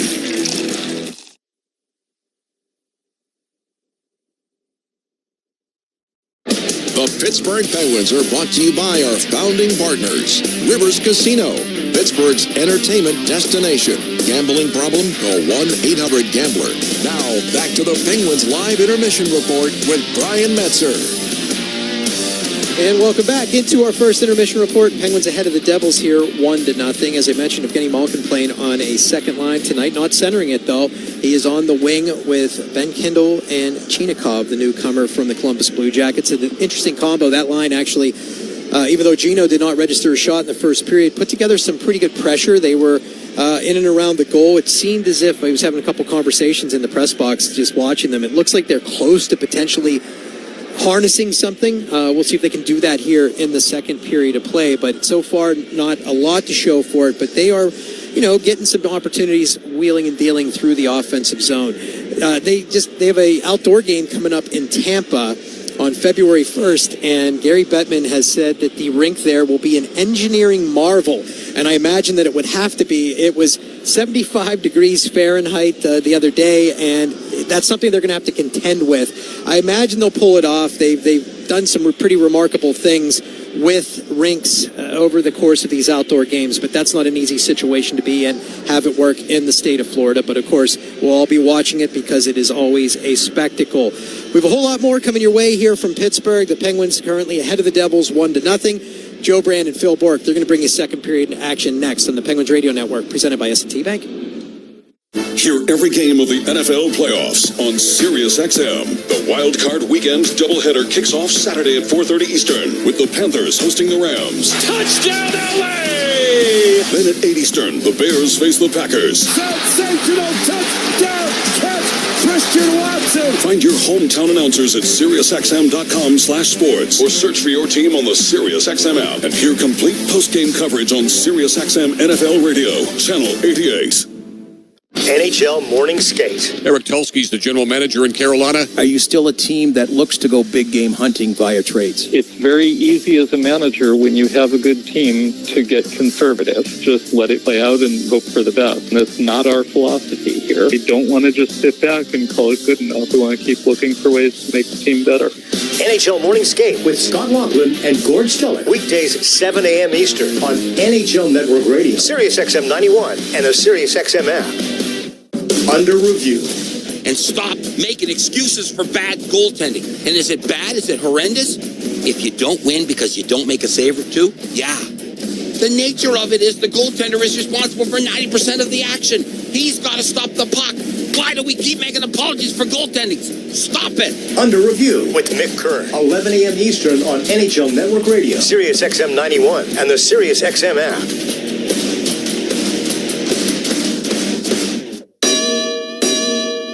Hey, Jim Rome here. What's cracking? Hi. Hope you're enjoying the game. And when you're not taking in a game, find us on Sirius Channel 161, XM Channel 206. In fact, we'll be there every weekday afternoon, 3 p.m. to 6 p.m. Eastern Time. If you've got something you want to break down from this game, you know where to find us. Just make sure you have it taken. Don't suck. Step your game up. That has never changed. In fact, the show has never changed. We're just back home. And it's great to be there. Sirius 161, XM 206. See you there. Groups for all the details.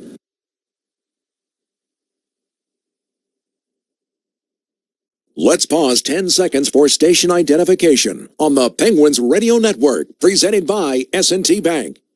The biggest names in the game. Quickly in. Here's Giroux going to the net. Shoots one. He scores! SiriusXM NHL Network Radio. Erik Karlsson with the game's only goal 20 minutes in.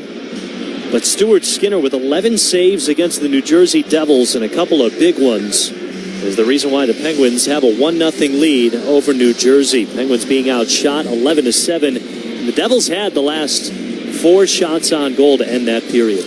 Yeah, as I reflect on the first period, the Penguins easily could be down 3-1 here if it's not for Stuart Skinner. You know, he had Dawson Mercer on the doorstep and he missed the net. And that was a glorious opportunity also, but really, it was an incredible goal by Erik Karlsson, but equally incredible, the 3 of 4 key saves that Stuart Skinner made in this hockey game. Penguins got to tighten up defensively. Penguins are now outscoring their opponents 13-4 in the first period during their last 6 games, which includes today, which is what they're trying to make their 6th straight win. Penguins now attacking from right to left in their alternate third gold sweaters. Stuart Skinner in net. The New Jersey Devils attacking from left to right in their road white sweaters. Drop of the puck. Second period is underway as the Devils win the draw and drop it down to the Penguins' end of the near corner. Hischier gets thrown into the boards by Crosby. Still flips it to Hughes. Centering pass. Skinner got a stick on it. The loose puck sitting there and finally swept out by Chris Letang. Devils quickly take it back. They had the stronger push to begin the hockey game, despite the Penguins having the only goal. Now trying to penetrate back into the Penguin zone, but Ricard Raquel steals the puck from Hischier, flips it into the Devils zone, quickly taken by Luke Hughes. Devils cough it up, but the Penguins do the same as it's flipped down to the Penguins' end. Slow rolling puck to the far corner. A hard fall into the boards for Chris Letang going after the puck. Yeah, he clicked his heels and just like he was horizontal to the ice. And it looks like he's okay, even though he's leaning on the shin guards and gliding to the Penguins bench. He went into those boards to the right of Stuart Skinner like a ton of bricks. As rough as the spill looked and sounded as the Devils take the puck back. Here's Meyer, near circle, backhand shot, pad save Skinner. It almost looked like his hip went into the boards, which is maybe a better sign than an ankle or something going awkwardly into the corner. And partner, he was shaking his right hand too, so you wonder if maybe he jammed an elbow or a wrist. Keep an eye on that as the Devils are back in the Penguin zone. Centering pass, saved by Skinner. as Timo Meier didn't have a lot of room to get a redirection on that. Penguins take it the other way. Here's Carlson with some speed to Novak over the Devils line. Far side, got it to Carlson in the corner. Now to Malkin, who was flying in but had too much momentum. Couldn't get a shot off. Carlson keeps it alive at the far point.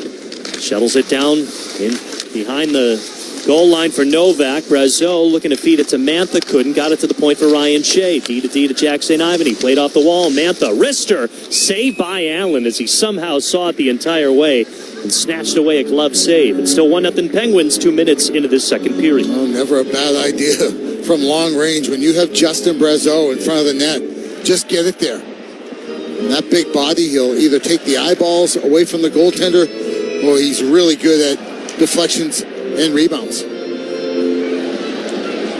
Brazeau already with a career-high 12 goals this year. His hat trick in Chicago back on December 28th is what started the 5-game win streak. As the Devils win the draw in their own zone to the left of Jake Allen. They work it out of their end. Brendan Dillon over to Connor Brown, who chips it down to the Penguins' end near corner. Played off the wall by Ryan Shea. Lifted up to Justin Brazeau, who sends it ahead to Mantha in the neutral zone. Tried to sweep it to Novak. Got it there, but kicked out of the way by Simon Nemec of the New Jersey Devils. In behind the net, tumbling puck is taken by Cody Glass. Flipped along the near wall. Now Mantha leaves it for Novak behind the goal. Trying to flip it up to Jack St. Ivany. Paul Cotter takes it away. Outlet pass by the Devils, broken off by St. Ivany, who sent it back into New Jersey's end. Now the Devils will take it back, though. There's Cotter over the Penguins line near side. It gets poked the other way. Blake Lizotte races after it into the Devils zone near corner. Keeps the puck away. He's got it in the circle. Kulak off the bench. She's at the bottom of the circle. Centering pass. Pad save by Jake Allen. And pulled away by Andre Palat. He'll hustle it to the far side of the neutral zone. And the Devils are offside into the Penguin zone. 3 minutes into this second period. Penguins still with a 1-0 lead. And the Penguins making better decisions with the puck here in the second period than they did in the first period. And a lot of it's just been simple stuff. Funneling pucks to the net, getting in front of the net, staying in front of the net once you get there, even though you might get a couple of cross checks or whacks when you go there. Get back to that simplification. When you've got that much skill on the ice, good things happen. There's that fourth line once again. Both Noel Acciari and Connor Dewar camped out in front. Brett Kulak tried to just fire the puck in front of the crease to get a good bounce. And it stays 1-0 Penguins. Over 3 minutes gone in the second period. Puck is in the Penguin zone near corner. And we get a whistle blown. High stick. Yeah. And a penalty. It's like it's going to be Blake. Ooh, nope, never mind. Who's going here? It looks Connor Dewar at the slow skate of shame.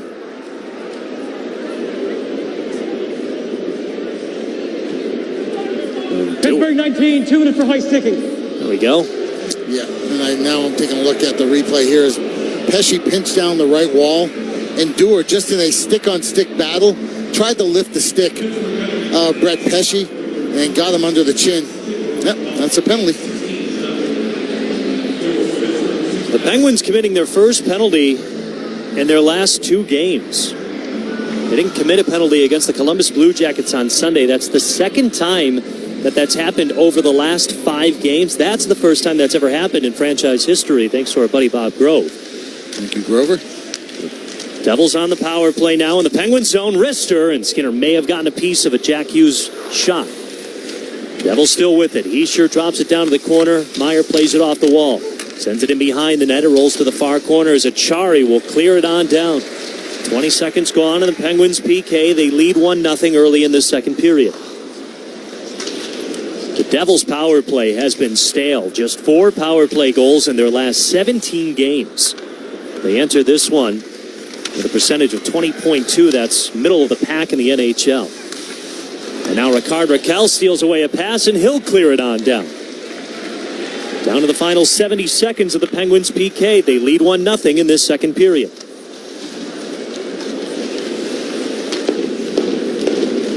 Now Jesper Bratt with some speed over the Penguins line. Got it to Meier, half wall, flips it up to Hughes at the point.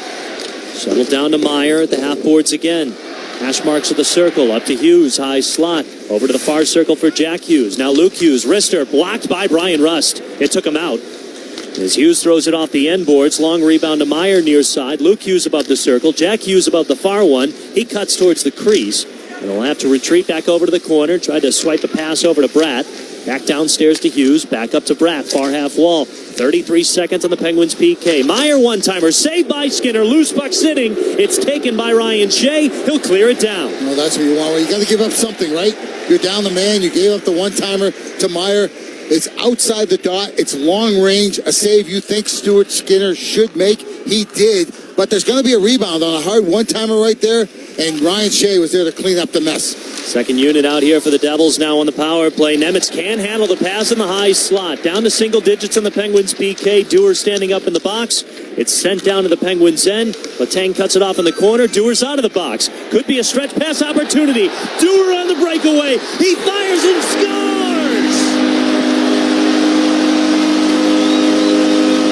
Out of the box and into the back of the net. Connor Dewar makes it a 2-0 lead for the Pens.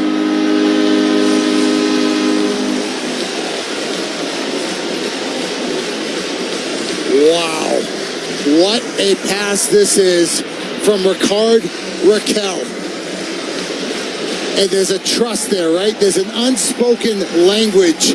When Dewar comes out of the box, he sees Raquel has the puck and he has time. So instead of going to the bench or going in the Penguin zone, he bolts for the far blue line, and the vision and the skill of Ricard Raquel, he knew he had to zip it. Because Nemitz was there, and he dove, and he missed it. When he dove, he was all in. It allowed Dewar to slow down. Because nobody's going to chase him. Nemitz already dived, tried to intercept the pass. So Dewar's in all by himself, and that's a confident shot right on the ice. 5-hole on the goaltender, Jake Allen, and it's 2-0. Good guys. The vision from Ricard Raquel has allowed him to pick up both of the primary assists in this game.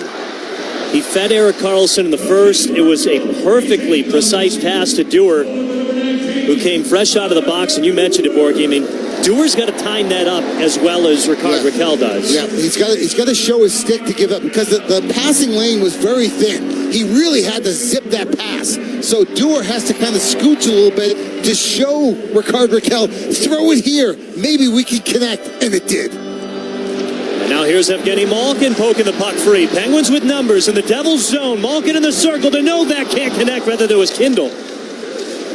Yeah, I think at the last second, Siegenthaler, he dropped down on his stomach, and I think the pass from Malkin to the back door might have hit the stick or skate of Siegenthaler.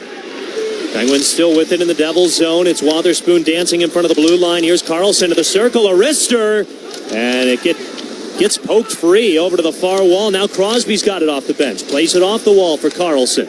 Back to Crosby, high slot. Downstairs to Russ. Wrister and a shoulder save from Allen. Might have kissed a little bit of iron there, too. Rusty trying to go short side shelf from a tough angle. Penguins still with it. Russ to Raquel in the slot. Got broken up.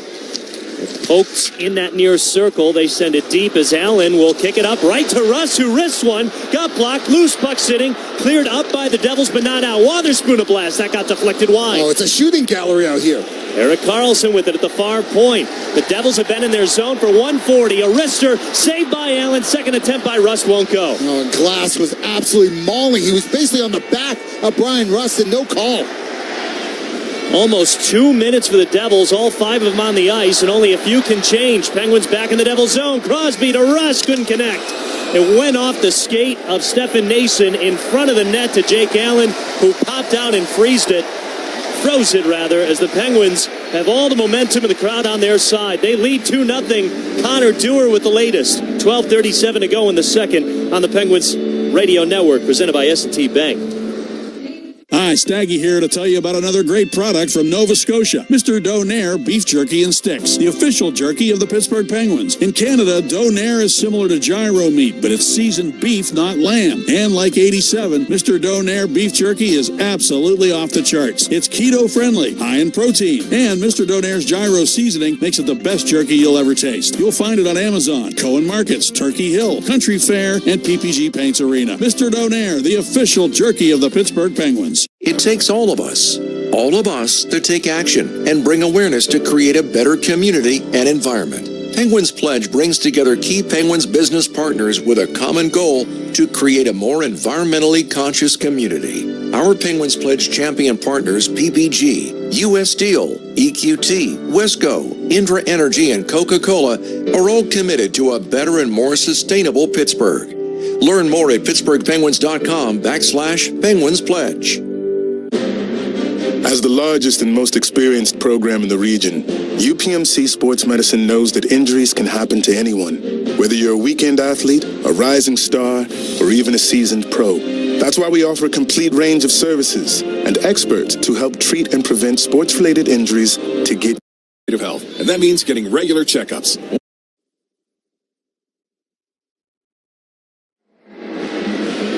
Connor Dewar with the latest. After committing a high-sticking penalty, he popped out of the box, caught a feed for Ricard Raquel, and put the Penguins up by 2. That's where we stand with 12:37 to go in the second period. 2-0 Penguins over the New Jersey Devils, who are still out shooting the Pens 16-14. New Jersey with the only power play so far in this one. Didn't have much to show. Penguins PK continues to ride success. They've now killed off 16 of their last 18. They win the draw in the Devils zone. Ryan Shea, a quick tough angle shot, didn't get through. St. Ivan, he collects at the far half wall in the Devils zone. Down to the corner. Send it up to Brazeau at the hash marks of the circle. Fought off the puck from Timo Meier. And now it's taken away by St. Ivany in the circle. Takes it below the goal line. Sweeps it along the end boards to Brazeau. Pitched along the wall. Mantha escapes it. Novak far circle. Brings it down to the goal line and will flip it up to Shea.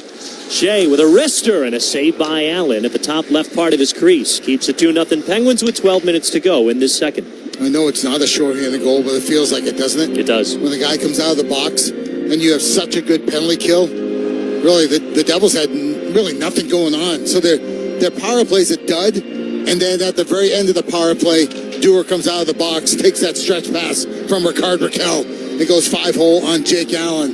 And now you feel like, holy moly, this ice is tilted from right to left big time, and you are feeding the Devils right now. You feel like the Penguins are on the cusp of getting that third goal. Penguins have won their last 3 home games. Trying to make it a 6-game win streak as Crosby with a high stick just stops the action.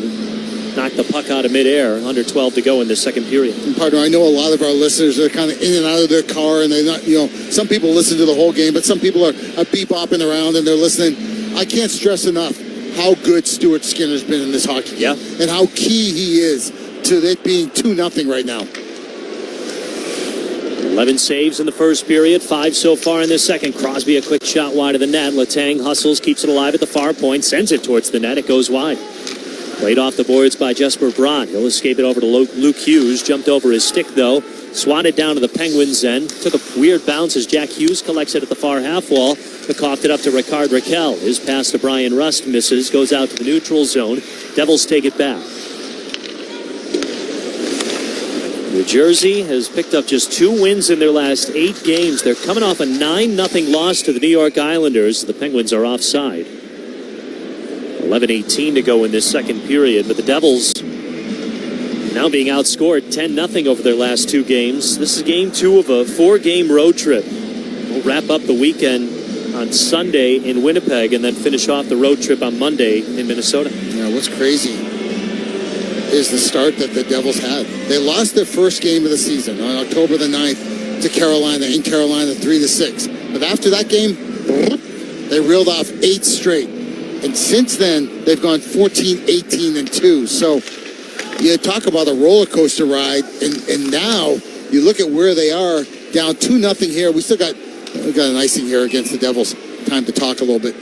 You look at where the Devils, they're looking up at that scoreboard, and they know they just lost 9-0, and now they're looking up, it's 2-0. So I mentioned how important that second goal is, and I know I'm being Captain Obvious here, but now you get the third goal, okay? And like I said, the Islanders already planted that seed. It's now up to the Penguins to fertilize it and water it.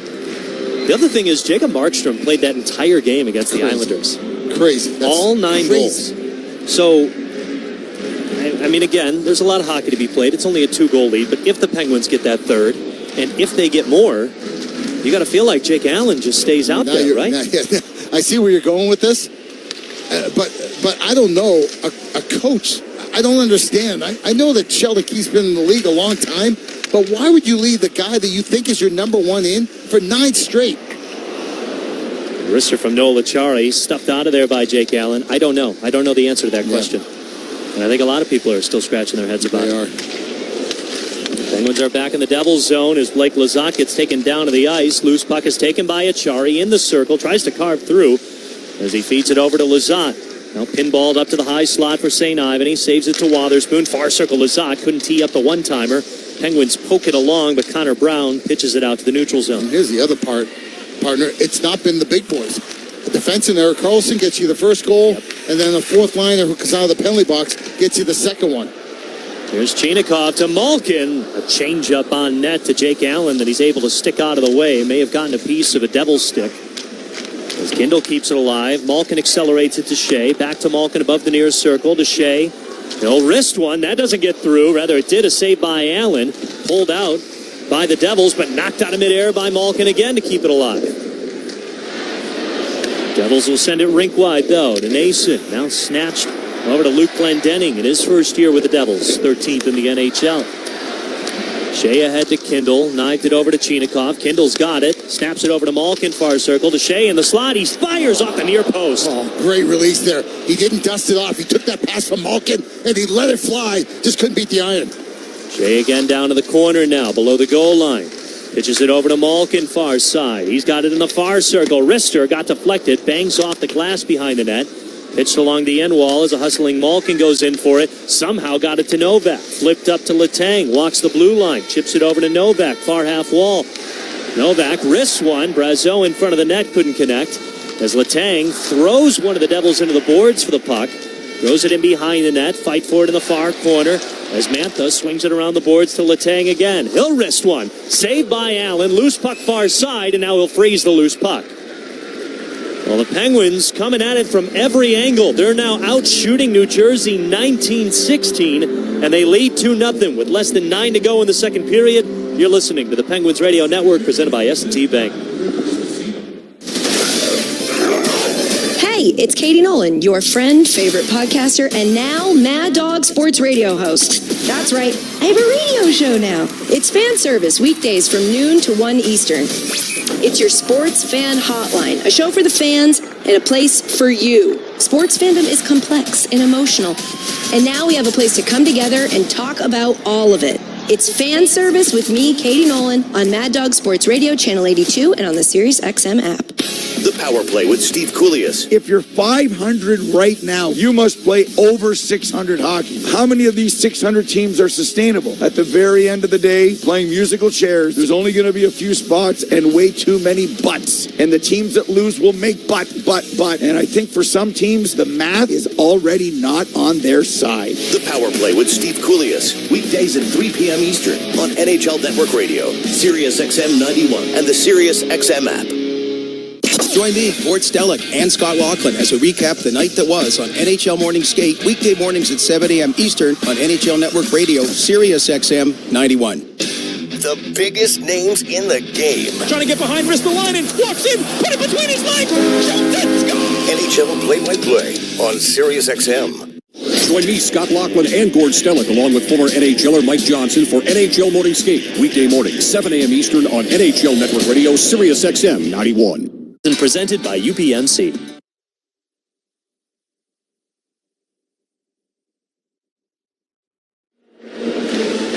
Penguins with a 2-0 lead over the New Jersey Devils. We've got 8:50 to go in the second period. The Penguins have been some kind of force as of late. They're now out shooting New Jersey 19-16.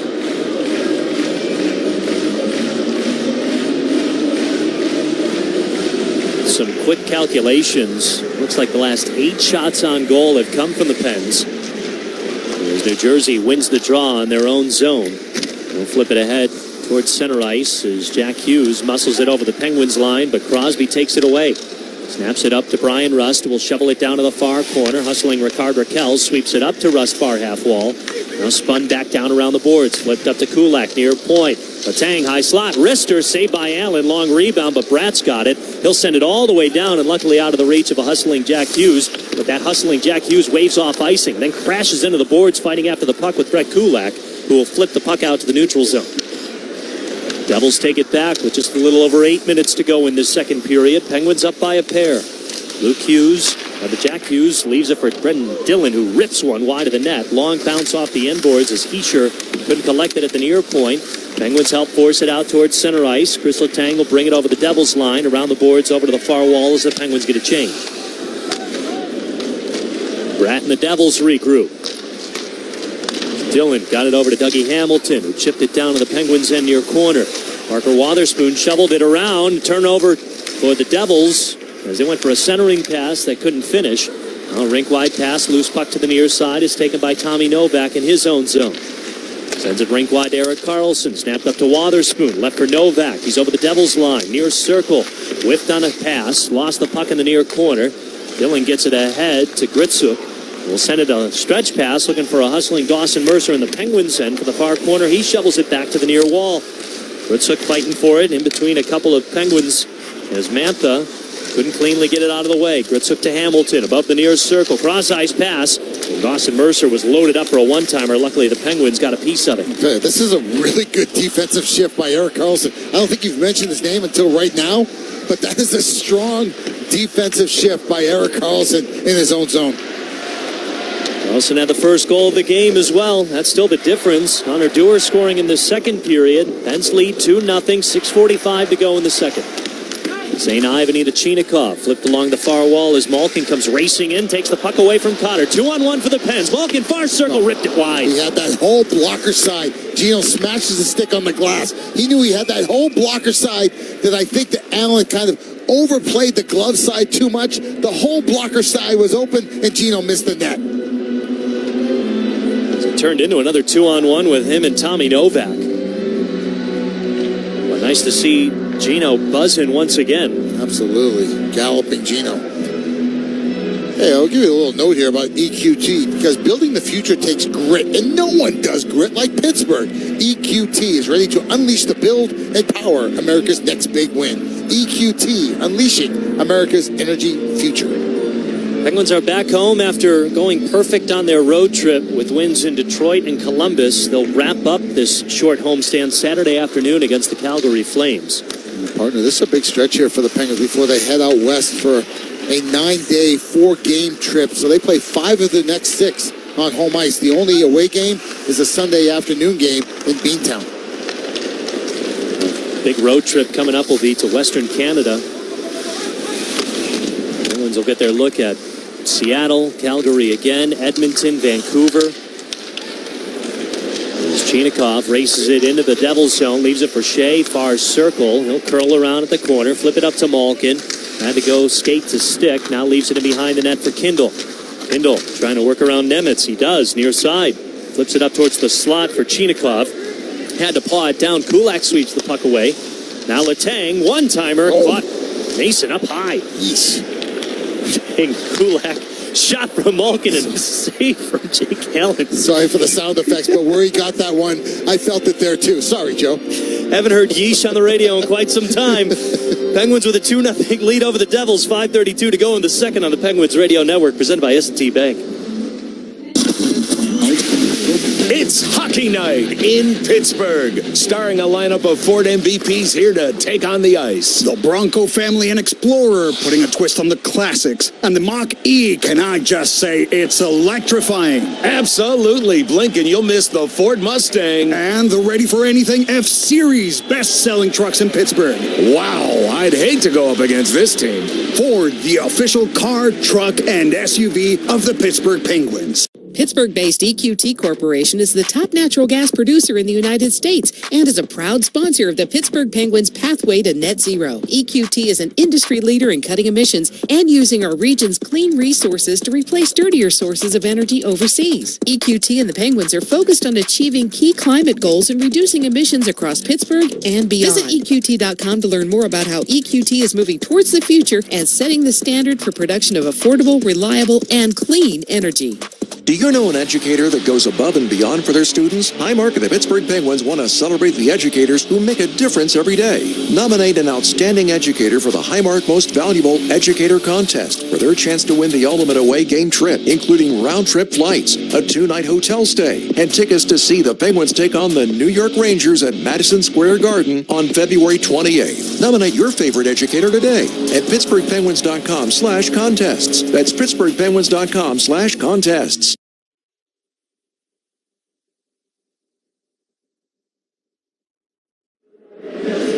Penguins still working with a 2-0 lead over the New Jersey Devils. They're out shooting New Jersey 21-16. 5:32 to go in the second period. We'll get another draw in New Jersey zone. Yeah, by my count, Joe, that would be 14-5 here in the second period. And Jake Allen's in there just doing everything he can. You almost get a feeling when Jake Allen lays down on his back tonight, his eyes are going to be wide open. He's going to be making saves and flinching all over the place as he has been under siege here in the second period. Did I paint the picture for you? You painted it quite well. I didn't think I'd be visualizing Jake Allen in bed at night, but here I am. 5:25 to go in the second period. Fight for the puck in the near corner in the Devils' end. It's flipped along the wall and taken by Dawson Mercer. Devils in momentum over the neutral zone. It's Luke Hughes, and they're offside. Oh, good play there. And that's Chris Letang, accidentally on purpose, bumping into Timo Meier. Meier trying to straddle the blue line and stay onside, but because he got bumped by Letang, which technically, I guess you could say interference, but Chris Letang made sure, went, whoa, I'm just trying to get out of the way. I'm just trying to get my ice here. But he bumped Timo Meier offside as it looked like the Devils had an odd man break going on. Well, the Penguins win the draw. Letang snaps it down to the Devils' end. That'll be icing by the Pens. 5:07 to go in this second period. Penguins lead 2-0. There's a bit of a challenge here for Stuart Skinner to stay in his zone that he's in, and he's been dialed. We mentioned the game against Carolina here on December the 30th. He was outstanding in a 5-1 win. His next game was in Detroit, as you mentioned, just 12 shots, but a 4-1 win by the Penguins and a lot of key saves by Stuart Skinner in that game also. And boy, has he been good in this one, stopping all 16 pieces of vulcanized rubber that's come his way so far. Just had a big shoulder save, a big long rebound, and a turnaround shot went wide from the Devils. Meanwhile, the Penguins get it back into New Jersey's zone. Far half wall, Nico Hischier tries to work around Brian Russ. Got it to Brett Pesce. Now popped up, tumbles to the neutral zone. Jack Hughes on the receiving end. Couldn't get it cleanly into the Penguin zone as it's fought for in the far corner again. Pulled up by Brett. They'll lose it to Brian Rust after a good play by Blake Lizotte. Rust will tap it down to the Devils' end, far corner. Penguins get a change. 4:20 to go in the second period. They lead 2-0 over the Devils. Connor Dewar trying to juggle the puck in behind Jake Allen's net. Achari comes away with it far side. They'll dip it down to the corner. It bounces off the skate of Blake Lizotte. Now a stretch pass ahead. It was looking for Jack Hughes, but it bounced off his stick. Skinner will play it. Yeah, and Jack Hughes just smashed his stick on the boards as he was on a clear-cut breakaway. You got to watch when he's out there, especially when they're down a couple, because he will really cheat the game and he will cherry pick. Nice mitts by Nola Chari working around some defense of the Devils, but his shot gets deflected, goes out of play. Jack Hughes on a 7-game goal drought right now. It's his 9th game back since returning from that hand injury.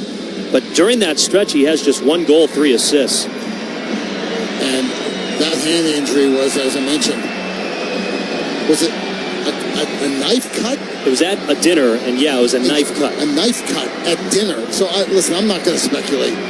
But when I say cheating the game, I mean he's blowing the zone. He's foregoing, and that's what a lot of great players do. Don't take it the wrong when I say it like cheating the game. It's a big negative swipe. A little bit, yeah, but also, you know, when you're a great offensive player like him, right, it's a calculated risk, right? It's his game. It's his game.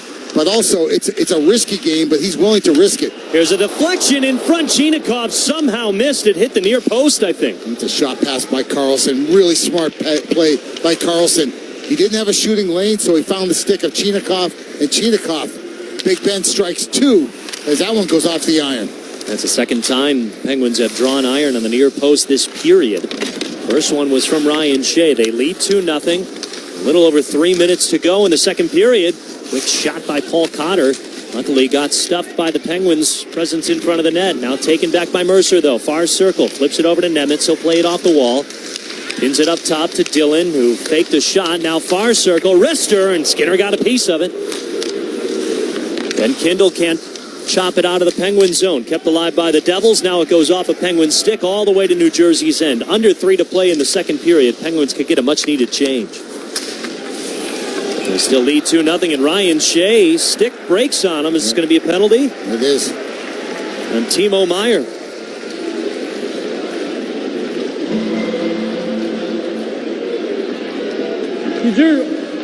New Jersey penalty number 28, 2 minutes for slashing. It's tough to debate that one when the evidence is laying on the ice, right, Joe?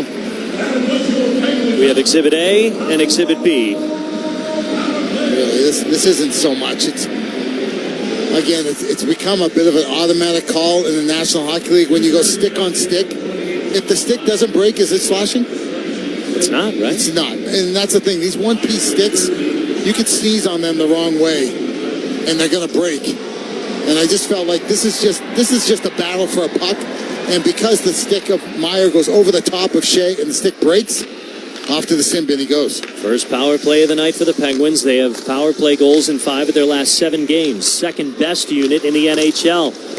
Russ goes downstairs to Raquel. Jumped off his stick, though. Penguins fight for it to keep it alive. Shovel down to Crosby along the end boards. He sweeps it over to Malkin, who's back on this power play unit. He gets tripped down. Yep. Connor Brown is going to give the Penguins a 5-on-3 for 1:38 late in this second period. Giddy up. Let's go. What a huge moment this is. Here's the call and then my comments. New Jersey bill number 16, 2 minutes for tripping. You're going to get 1:38, a 5-on-3. Here's why it's key. 2:22 left on the clock in the second period. If you can get one, at least one, I'm greedy. I almost want 2 here. If you can get at least one and go in that room up 3-0, it's a bit demoralizing to these New Jersey Devils. And I'm just begging. Should I get on a knee? I'm begging for some one-timers here, a 5-on-3. One-timer, please. Now an active stick from Nico Hischier pokes the puck out into the Penguins zone. 1:28, a 5-on-3 for the Penguins, who already lead 2-0 late in this second period. Rink wide to Rust, who's now in the Devils zone near half wall. Down to the circle. Flipped up to Carlson. Over to Malkin. Far circle. Hangs onto the puck, dangles, down low to Crosby. Raquel a drive and a save by Jake Allen. Puck popped up in the air. It's fought for in the near corner as Hischier will clear it down. Yeah, don't feel like, oh, we got lots of time here on the 5-on-3. I'm saying get one quick, and that way you can have another possibly crack at a power play goal on a 5-on-4. 52 seconds of 5-on-3. Malkin in the high slot above the circle. Downstairs to Crosby. It got deflected by Dillon and out of play. That's what I mean. You don't feel the urgency. You don't feel like, let's get this one here, and then maybe we get one more. This group out here, you get that feeling like, oh, it's 5-on-3. Oh, we got all this time. Oh, we could take our time. No. This is an unbelievable opportunity. You know what they say about 5-on-3s in terms of momentum in hockey games. As this is cleared down to the Penguin zone. Skinner taps it ahead to Erik Karlsson with 35 seconds to go, a 5-on-3. Penguins will still have a man advantage for the following 20 as they dump it down. Jake Allen spits along the far side. Malkin couldn't handle it. It's cleared down again by Hischier. And you can hear they're restless here at PPG. The fans, these are smart fans. They know this opportunity is huge in this hockey game. Just one shot on the power play so far. Karlsson to Crosby, far circle towards the slot. A little give and go. Malkin, one-timer, he scores! Welcome back, Gino! A power play goal, and the Penguins get that 3-goal lead.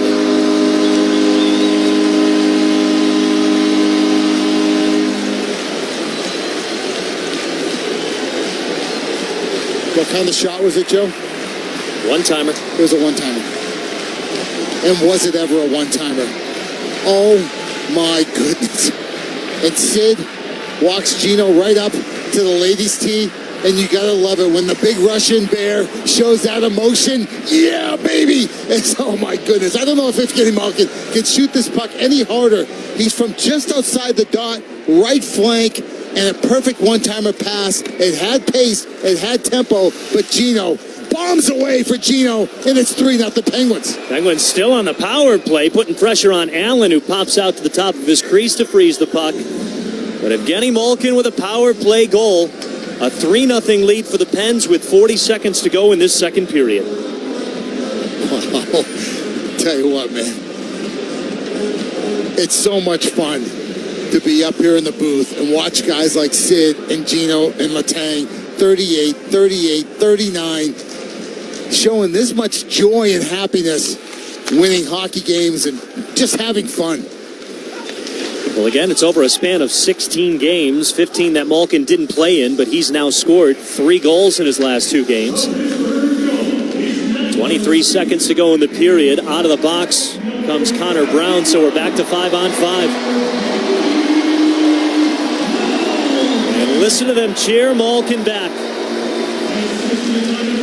10 seconds to go in the period. The Devils, who have sat at 16 shots on goal, as here's Connor Dewar, another breakaway, seconds winding down, and he shoots it wide. Connor Dewar almost going for the exclamation point to end this second period, but Malkin had a pretty big one of his own. A power play goal. It's 3-0 Penguins over the Devils through 2 periods here in Pittsburgh. I tell you, now it's about composure. Now it's about not so much playing the score, but playing the situation. And what I say about situation is I watch the guys in white going off the bench. They're on full tilt. They are on full tilt. The New Jersey Devils, as I mentioned, 9-0 a couple nights ago in Long Island against the Islanders, and now it's a 3-0 score up here, and they're hot. They're hot and they're unraveling. And now it's up to the Penguins to just put the boots to them and feed off of that negative emotion that they have right now. Penguins outshot the Devils 17-5 in that second period. There was 18 shots on goal total in the first period. But a 3-0 lead for the Pens through 2. Brian Metzer will have the second intermission report for us as you're listening to the Penguins Radio Network, presented by S&T Bank. What are 2 things the Pittsburgh Penguins have in common with Cleveland Brothers Equipment Company? Hard work and dedication. If you're looking for heavy equipment, need a specific part, or want expert service, talk to the industry leaders at Cleveland Brothers, your local CAT dealer. We provide solutions and products for construction, landscaping, oil and gas, electric and industrial power, highway, and more. Let us help you score the winning goal. Visit www.clevelandbrothers.com to learn more. As the official professional products partner of the Pittsburgh Penguins, Kimberly-Clark Professionals deliver trusted brands like Scott, Kleenex, and Wipe-All to deliver game-ready hygiene solutions that keep facilities clean, efficient, and prepared for action. Learn more at kcprofessional.com. Tender Care Learning Centers, the early education professionals, has been providing quality child care and preschool education for over 40 years. To find one of our 20 convenient locations near you, visit tendercarelc.org. Tender Care Learning Centers is the child care provider of the Pittsburgh Penguins. This Pittsburgh Penguins moment is brought to you by the officers, members, and families of Local Union Number 5 of the International Brotherhood of Electrical Workers. Our members have lived and worked in the region since 1897, providing all of the electrical and telecommunications needs of commercial, industrial, and residential customers. We offer a state-of-the-art training center that is second to none and internationally recognized. Local Union Number 5 of the IBW will be here to stand by you for all of your electrical installation needs today and well into the future. Our members show their hometown pride supporting the Pittsburgh Penguins.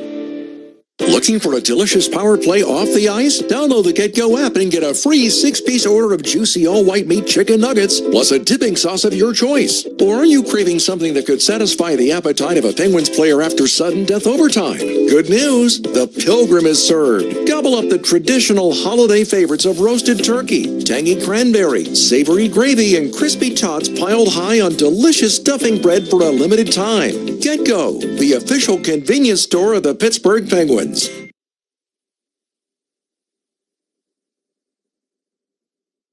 This is the Penguins Live Intermission Report. And welcome into our second intermission report, where the Penguins have opened up a 3-0 lead over the visiting New Jersey Devils. Brian Metzer back here with you. And they got the only 2 goals of the period. There were a couple moments. The Stu chance had to rain down because Stuart Skinner still had to take care of business. But the Penguins did get the lone 2 goals. And the first game after Connor Dewar served a high sticking minor at 3:16. Penguins get the kill. Stu with a couple saves. Dewar comes out of the box and takes a pass from Rickard Rakell before going on the break and scoring at 5:23 to put the Penguins up 2-0. They weren't done, though, because at 19:07, Penguins working on a 2-man advantage with Timo Meier and Connor Brown in the box for slashing and tripping, respectively. It was time for Evgeny Malkin to score his 9th of the season from Sidney Crosby and Erik Karlsson. Sid fed Gino in the right face-off dot for a big one-timer that he absolutely rifled to give the Penguins a 3-0 lead. And you could tell big number 71 was really excited about that goal and getting himself going again here after he missed 15 games. It's a big thing getting him back in this lineup. You heard me talking with Tim Benz earlier that getting Blake Lizotte back was step 1. Now getting Gino is step 2. Penguins in the period were very dominant. They had a lot of time in the offensive zone, really working hard against Jake Allen. Put up 17 shots in the period, outshot the Devils 17-5, and scored on 2 of those 17 shots. They're out shooting the Devils now 24-16 for the game. When you look at a couple of the individuals, we talked about Gino in the first period. He had played 5:33 and no shots. Well, after 2, he's up to 12:52 and 3 shots on goal. Penguins, if you wanted to look for something that hasn't gone well for them, it's the face-off work. They won just 43% of their draws in the period. They saw Sidney Crosby go 6-12 so far, which is a bit uncharacteristic. But the Devils do bring a couple of really solid face-off men to the table. When we come back, a chat with the old 2-9er Phil Bourque. You'll hear it next on the Penguins Radio Network, presented by S&T Bank. Evgeny Malkin. At UPMC Hillman Cancer Center, we believe cancer care shouldn't just be good enough. It should be life-changing. As the region's only National Cancer Institute designated comprehensive cancer center, we provide groundbreaking treatments and innovative clinical trials with renowned cancer specialists and a compassionate support system for patients and their families. Discover more at upmchillman.com/lifechanger. What's up, Pittsburgh? Brian Rust here, letting you know that I'm bringing back half-off milkshakes to the city of Pittsburgh. That's right, you heard me. Half-off shakes are back at Milkshake Factory when I score a goal. Rusty's Shake is a rich chocolate shake with oven-baked brownies, crushed cookies and cream, and melted hot fudge topped with whipped cream. And of course, a chocolate 17. When I score a goal, come celebrate with me at the Milkshake Factory. About winners. When it comes to environmental services, WM has been winning for over 50 years. We have over 45,000 MVPs on our roster across North America, from truck drivers to sales professionals and everything in between. And right now, we're looking for Pittsburgh area professionals to join our winning team because doing what's right for our planet is vital work, best tackled together. We offer competitive pay, great benefits, and tons of other perks. Start your new career by visiting careers.wm.com. That's careers.wm.com. Hi, everyone. Julie Stewart-Binks here, along with former NHLer Nate Thompson. Join us on Energy Line as we share our takes, stories, and surprise guests every week. Patrick Kane, 3-time Stanley Cup champion. Team USA head coach Mike Sullivan, 6-time Stanley Cup champion Mark Messier. With over 800 NHL games, I know a couple guys. Biz didn't have Twitter. No one knew who he was, so I called Whit, and I'm like, how is Biz? He was like, I'm telling you right now, you're going to hate him. Then he'll be your best friend. Listen on the iHeartRadio app, Apple Podcasts, or wherever you get your podcasts.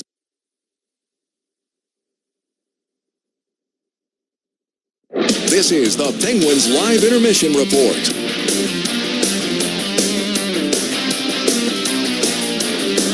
And welcome back into our second intermission report where the Pens lead the Devils 3-0 after 2 in Pittsburgh.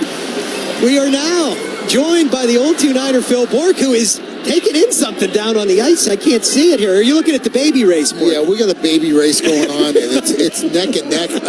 I have a little cash on this one here, so if we can just take a minute before we start. Oh, never mind. Did your baby come in?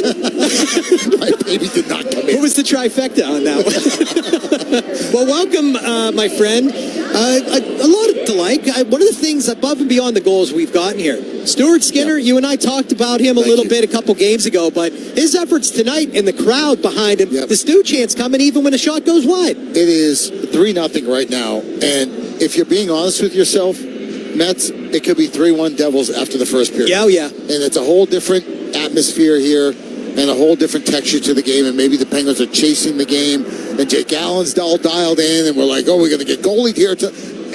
No, because of Stuart Skinner and the big saves that he made early, mid, late, first period.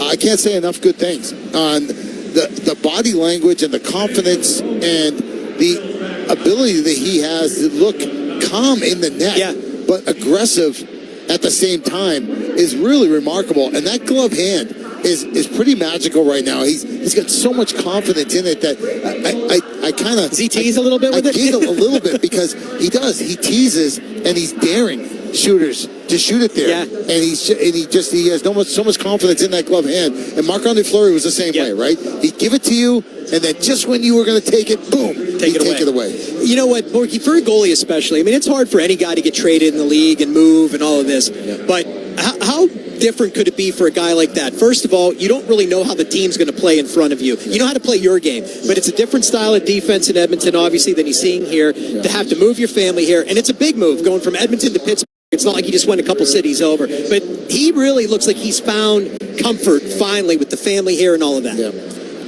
I think it was a combination of when he came here, things were not going very well defensively, number one.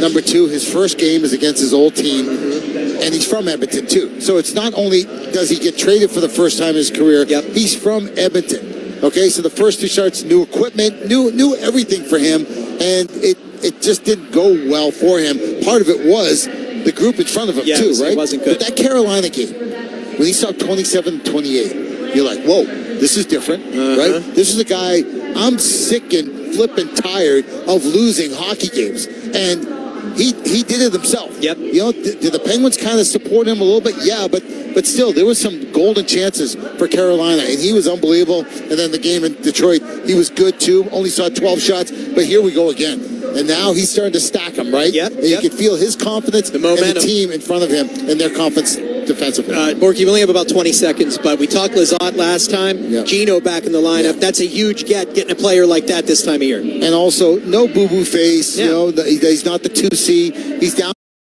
on the third line, left wing, playing with an 18-year-old and a comrade on the other side. Yep. And he's just out playing. Yep. He's out playing and he's having fun, right? And that's what you want to see. And now you got a goal from a defenseman, a goal from a fourth liner, and a power play goal from your superstar. That's a recipe for winning. And it's all coming together for him at the right time. It's great to see. Borky, thank you for this, my friend. You got it, pal. That is the old 2-9er, Phil Bourque. Love the conversations with him each and every night. When I come back, get you caught up on some news and more on the Penguins Radio Network, presented by S&T Bank. Ford F-Series are the best-selling trucks in Pittsburgh for 11 years running. So it's no wonder that Pittsburgh's favorite hockey team choose Ford as their go-to vehicles.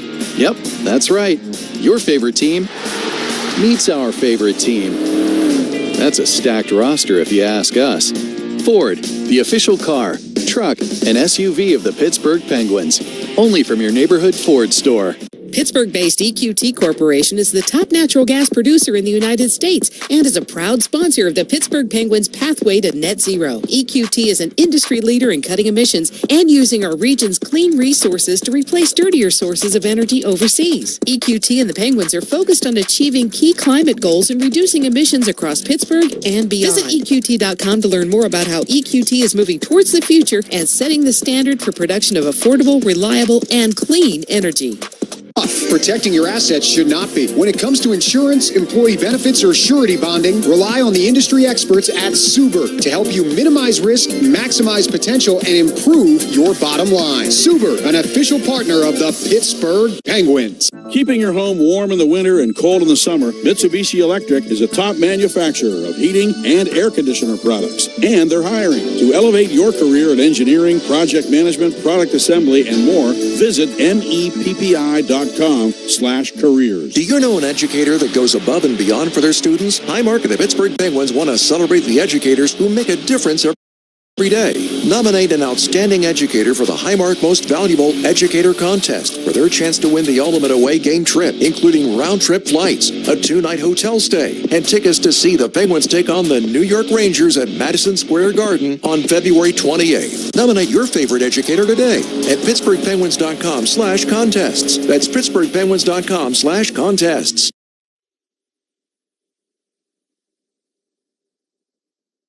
This segment of the Penguins Live Intermission Report is brought to you by Smith's Hot Dogs, proud sponsor of the Penguins and official hot dogs at PPG Paints Arena.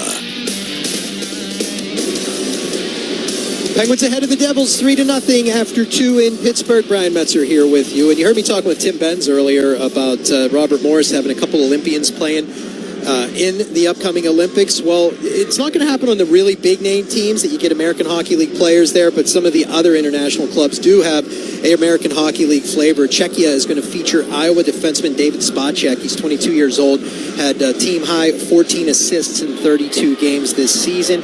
Latvia has 4 Olympians from the American Hockey League. Edwards Tralmax, 28. He comes from Grand Rapids. Sandish Vilmanis from Charlotte. Dan's Lokamelis and Eric's Matatiko.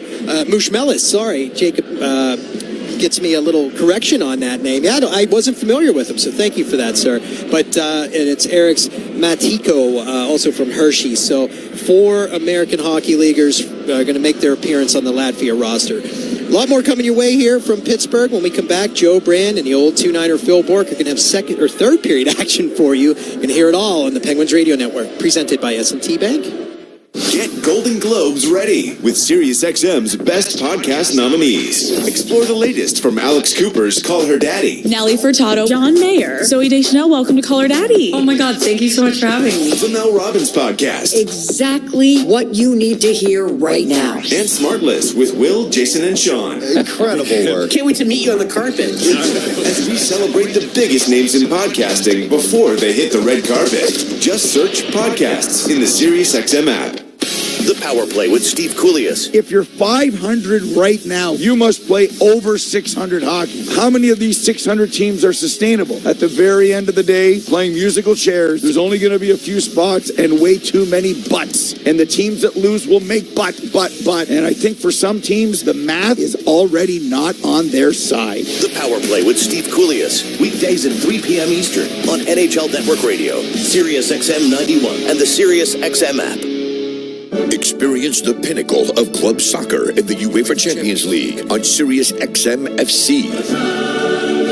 This is the place where legends are born. Merseyside magic from Mo Salah. Dynasties are built. Real Madrid do what they do best. And history is made. It is a night to remember for Paris Saint-Germain. Hear the top Champions League matches all season long on SiriusXM FC 157 and the SiriusXM app. Join me, Gord Stellick, and Scott Laughlin as we recap the night that was on NHL Morning Skate, weekday mornings at 7 a.m. Eastern on NHL Network Radio, SiriusXM 91. The biggest names in the game. Trying to get behind wrist the line and walks in, put it between his legs, shoots it, score! NHL Play-by-Play on SiriusXM. The best hockey lives here. Burns gets it back, stick handles to the backhand, moves in front, score! NHL Play-by-Play on SiriusXM.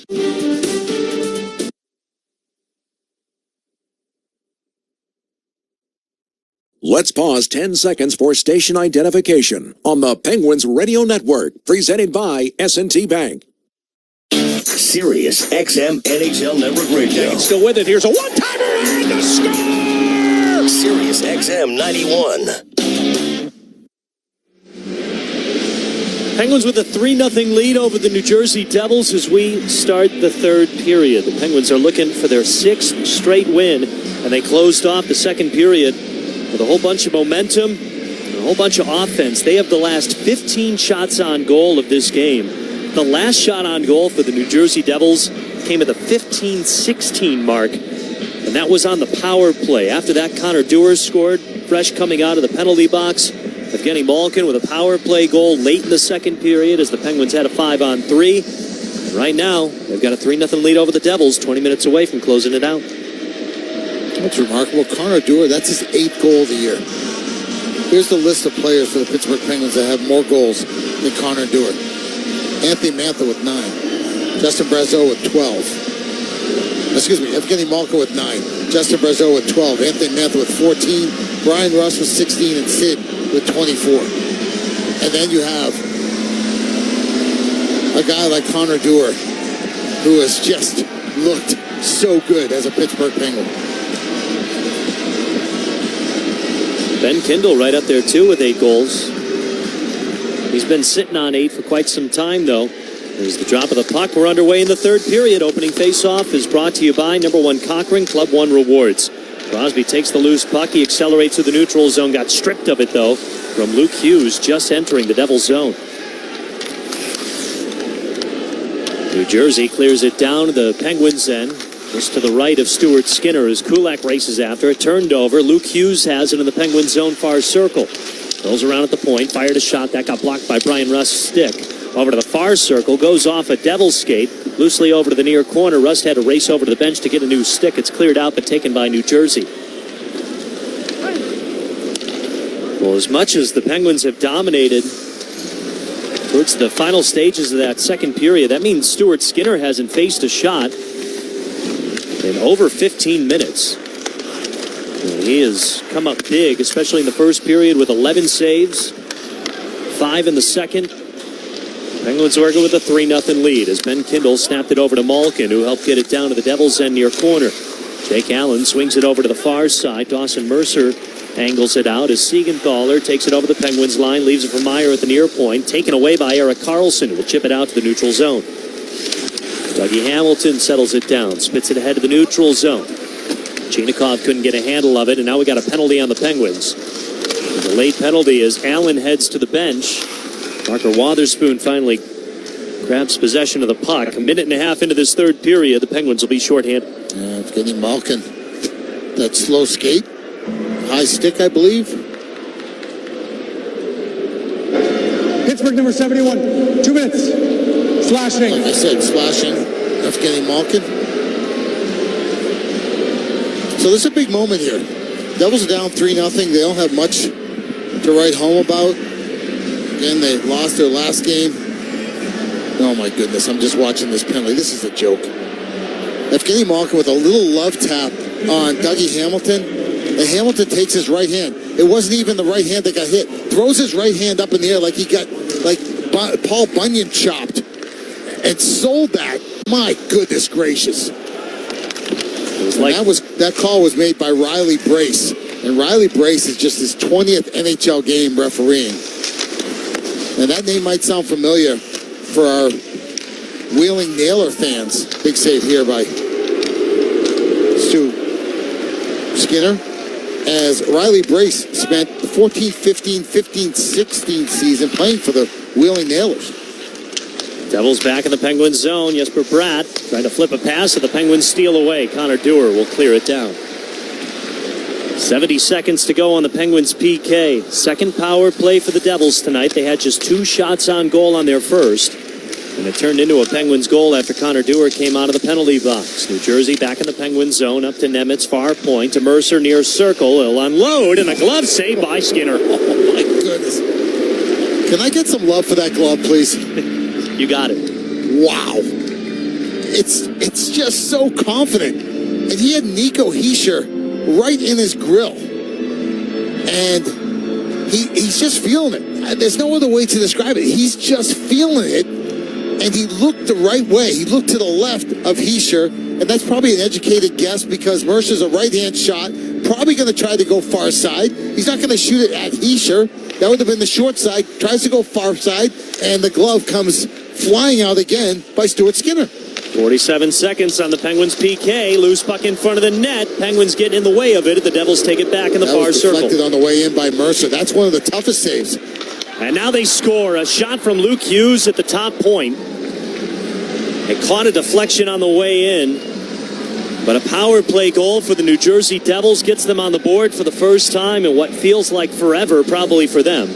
It's 3-1 Penguins with 17 minutes to go in regulation. Yeah, it's a one-timer, and I don't know if this hits something out high to hit Nason in front off the shin guards. I'm not sure. I feel like it hit something on the way in. Stefan Nason was right in front of the net. Hughes is acting like it was his. I'll have to wait and see on this one, but I'm not even going to say it's a bad penalty against Evgeny Malkin. I feel like it's a terrible call against Evgeny Malkin, but that gives the Devils a little bit of life here, and it's now 3-1. So Skinner with 19 saves on 20 shots at the moment. Penguins lead 3-1 with under 17 to play in regulation. If they do give it to Luke Hughes, it'll be his 5th goal of the season. And again, after catching a lot of criticism in the New Jersey area the last couple of days, probably feels great for him. But the Devils' first goal in their last 8 periods. You got to go back to Sunday against the Carolina Hurricanes. Chris Letang plays it off the far boards, tries to get it into the Devils' zone, but New Jersey breaks it up. Brett Kulak back skating in his own zone. Allows the Penguins to get a change. Kulak playing in his 307th consecutive game, 9th longest active streak in the NHL. As it swept down to the end boards by Crosby. Hamilton plays it off the boards. Played along the near side as Andre Palat taps, so we get a high stick to stop the action. A little over 4 minutes gone in the third period. Penguins lead 3-1. Well, when America needs a power play, EQT delivers. Fueling freedom, strengthening allies, and unleashing U.S. LNG, liquid natural gas from right here in Pittsburgh. EQT, unleashing America's energy future. Crosby to take the draw against Luke Glendening. Crosby wins it, got it to shake quickly. Wrister wide of the net. Long rebound to the near point. Jack St. Ivan, he keeps it alive. One-timer to Brian Rust, didn't get all of it. He muffed the shot. And now Rust catches a high stick in the far corner, and he is screaming at the officials. Nothing being called as the Devils shovel the puck over to the far side. And the Penguins take it back. Outlet pass from Raquel looking for Crosby. He whiffed on a quick shot, though. Ryan Shea pokes at it, but Mercer snaps it over to Meyer over the Penguins line. A shot saved by Skinner, pops out at the top of his crease and freezes it. Yeah, once again, it's the young referee, Riley Brace, looking right at, and I believe this is Dougie Hamilton, whose stick comes up. He goes to hit Rust in the corner, and his stick comes right up and clips Brian Rust in the face. Riley Brace, the referee, is standing within 15 feet, and there's no call. Wow.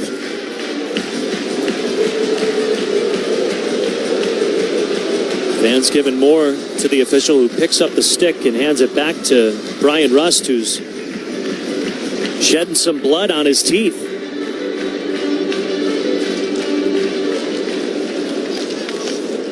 The Penguins win the draw. They work it out of their zone as Malkin tried to feed it to Chinakhov, but it was cut off by Dillon. Now Chinakhov will take it over the Devils line. He's got Kindle to his left. Pass gets blocked by Nemitz and broken off by the Devils, who take it the other way. 2-on-1 for the Penguins in their new line. Good active stick by Shimon Nemitz. Broke it off of the Penguins as Malkin tries to muscle it over the Devils line. He'll get it on the far side. Take a hard hit from Dillon at the point. Puck pops up out of play into the Devils bench. Just under 15 minutes to go in regulation. Penguins lead 3-1. Yeah, in no way, shape, or form did you ever feel like the Devils were going to go away. I mentioned as they went off the ice, you could see the body language and frustration that they had. But that emotion seems to be channeled in a positive way here as they're able to get that power play goal. And now with a lot of time left on the clock, 14:51 in regulation, it's just a 2-goal game. The thing is, the Devils are 12-3-2 in 1-goal games this year. Again, that 8-game win streak at the earlier stages of the season. A big part of their year as the Penguins Keep it alive in the Devils zone, up to the far point. Down to the ice goes Nola Chari. Brett Pesce takes him down. This will be a penalty on New Jersey. And it is from Riley Brace. So, yeah, here. New Jersey penalty 22, 2 minutes for tripping. And I beg your pardon, that's Francois Saint Laurent that made the call. He's the veteran guy. And here, I should probably just shut my mouth here, Joe. But you feel like, in no way, shape, and form was the Malkin penalty a penalty. And was this really a penalty here? Didn't seem like on it. Brett Pesce? It's just, you're just battling, right? It's just because a player falls down doesn't mean it's two guys just, it's physical. It's a physical sport. And just because Nola Chari goes down doesn't mean that's a penalty against Brett Pesce, but I guess you'll take it and see if the Penguins can get their 3-goal lead back. Yeah, this is just kind of where we're at right now. The Devils win the draw, chip it over to the near corner, but Malkin cuts it off from Glendening. They fight for the puck at the goal line, spun around the boards, it goes out to the neutral zone. All the way down to the Penguins' end as Skinner will stop it. 3-1 the Penguins lead with 14:14 to go here from Pittsburgh. Carlson cruising through the neutral zone, dropped it back to Sidney Crosby. Skates it over the Devils line to Malkin to the near point, sent towards the crease for Raquel, down to the near corner for Crosby, flipped back up to Malkin. Carlson, one-timer got blocked. It shatters the stick of Luke Glendening, and the long rebound out to the neutral zone. Now quickly up ahead to Malkin. He's over the Devils line. He was just camped out there at the point, but he coughs up the puck as the Devils will clear it down again. 75 seconds to go on the Penguins' power play. They lead by 2 goals. 13:40 to go in this game. Drop back pass to Raquel. He'll skate it over the Penguins logo. Now sling it down to the Devils zone near corner. Out of the reach of Allen as it rolls to the far corner. Russ chipped it down a little bit deeper as Raquel tapped it up to Carlson at the point. He has to quickly send it down. He got it to Russ. Now back up to Carlson. Now back down to Russ. Russ at the half wall. Brings it to the circle, the hash marks. To Malkin, far corner, flipped back up to Russ, snapped up to Carlson. He walks the blue line, wrists one, saved by Allen. A sweeping try from Malkin, diving towards the crease. Now Carlson tees one up, in and out of the glove of Allen, and he's able to freeze the rebound. Oh my goodness, Jake Allen. He just became a street hockey goalie. Those saves that he made, Malkin dives like Superman on a bouncing puck on the backhand from about 4 feet in front of the goal. A ridiculous left elbow save by Jake Allen. And then while he's down, the shot comes in from Erik Karlsson. And he's just getting himself up. And somehow he does double stack of pancakes, puts the glove on top of the pads, and robs Karlsson to keep it 3-1. Still 34 seconds on this Penguins power play. They lead 3-1 with about 13 minutes to go in regulation.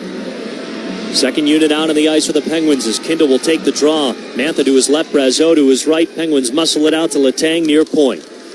He walks the blue line. Sends it over to Chinikov. Far flank. Rister, that bounced off traffic in front. Tumbled to the near wall from Mantha. Keeps it alive for Letang. 20 seconds to go on the Penguins power play. Mantha in the near circle. Up to Letang. One-timer. Didn't get in the direction he wanted. It sailed just wide of the net. Chinikov plays it at the far point. Got it to Letang. Back to Chinikov. He'll wrist one. Saved by Allen. Rebound to Kindle. Far corner. Snipes it up to Letang. Downstairs looking for Brazeau. Couldn't connect. Kindle plays it. Turnaround shot. Out of the box is Pesce. Shoveled back down by Mantha. Siegenthaler's got it. He'll tap it ahead to Andre Palat, who will hustle it to the neutral zone. Get it into the Penguin zone. That's Connor Brown chipping it down to the near corner as Brett Kulak steers it away. Now the Devils cough it up in the neutral zone. Ben Kindle to play keep away. He gets it up to Letang, who helps get it over the Devils line on the near side. Punched back out by New Jersey. Hustling Nola Chari slowed down the puck as the Devils take it back. Nemitz to Jack Hughes over the Penguins line. He lost it. Blake Lizotte takes it the other way. Tries to get past Luke Hughes. Will shovel it down to the Devils' end near corner. Slowly rolls along the end boards. Dewar wraps up Nemitz so Achari can get the puck far side. He plays keep away below the goal line. Nico Hischier pries it out of the way of Blake Lizotte far side. Flipped up to the neutral zone. Pawed down by Erik Karlsson. He'll send it up ahead to Achari, who got it to Lizotte. Looking back for Achari over the Devils line, but out of his reach. Brendan Dillon will shovel it up towards center ice. The Devils regroup. 11.5 to play from Pittsburgh. The Penguins with a 3-1 lead over the New Jersey Devils. Jack Hughes flutters a shot that got deflected. Dillon a drive and another save by Skinner. Glove save at the top of the crease to keep it 3-1 Penguins with 11:17 to go here in Pittsburgh. You're listening to the Penguins Radio Network, presented by S&T Bank.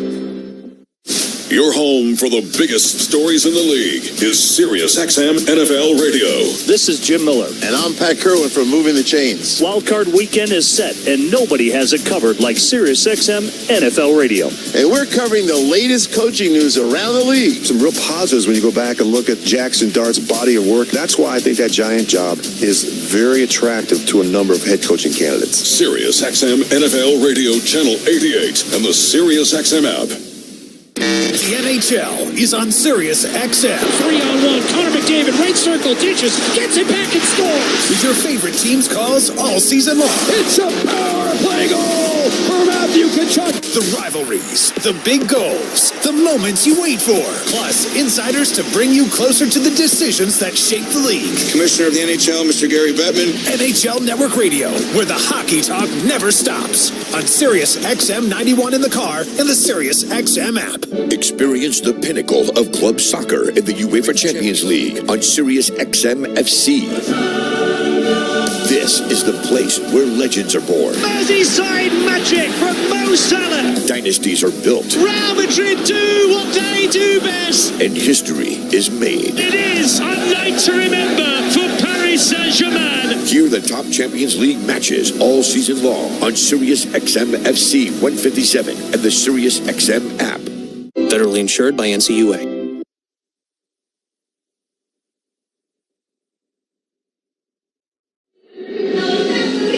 Penguins still with a 3-1 lead over New Jersey. 11:17 to go from Pittsburgh. The Penguins are looking for their 6th straight win. They jumped out to the first 3 goals in this one. Erik Karlsson in the first, Connor Dewar and Evgeny Malkin in the second. But a power play goal from the New Jersey Devils in this third period has them back on the board.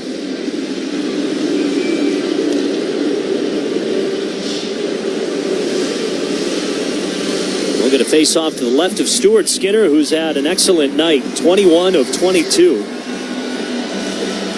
When you look at the standings, you want to keep pace, right, Joe? Yep. And the Hurricanes are up 3-2 on the Ducks with about half of the third period left. The Flyers hold a 1-0 lead with about 8 minutes to go in regulation.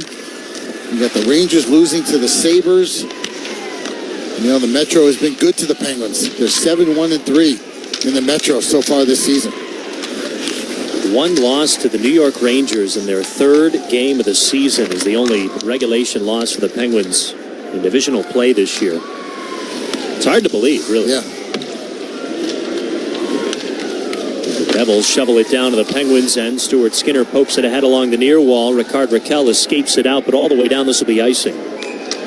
10:43 to go in regulation. Penguins lead 3-1. Well, and also just 3 of your next 11 are against metropolitan foes, and it's the quickest way to move up the standings.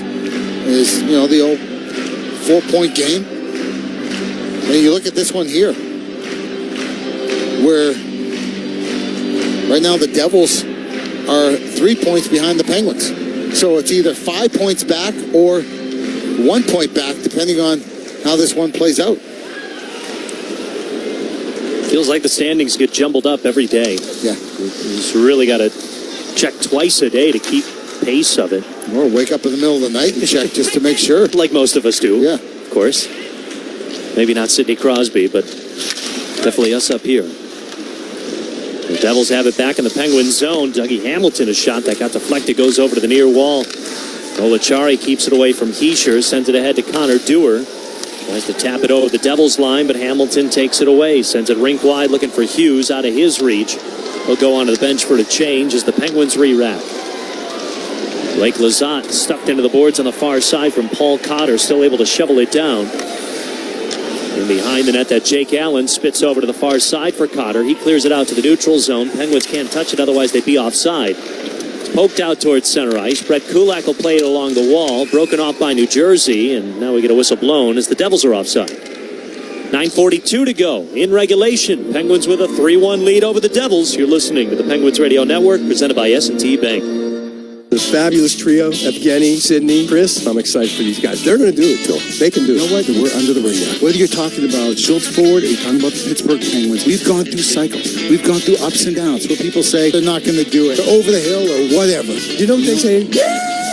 Hockey! What Richard and Phil are really trying to say is, there's a Ford in your future. Choose from over 1,500 vehicles, lock in our $500 best price guarantee, and find us at any of our 4 Schultz Ford locations, where great deals are always nearby. Hey, Pittsburgh fans, this is Phil Bork. In hockey, big goals cause big momentum shift. As we all know, our Penguins have scored a lot of big goals over the years.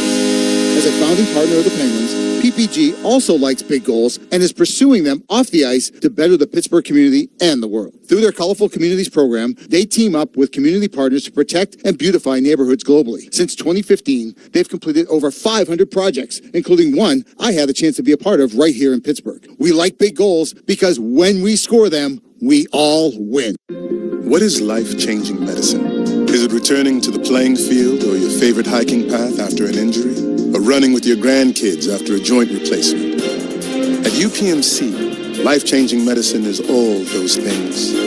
Through innovative research, rehabilitation, and advanced surgical procedures, our experts get you back to what you love doing. UPMC, changing healthcare, changing lives. Life-changing medicine.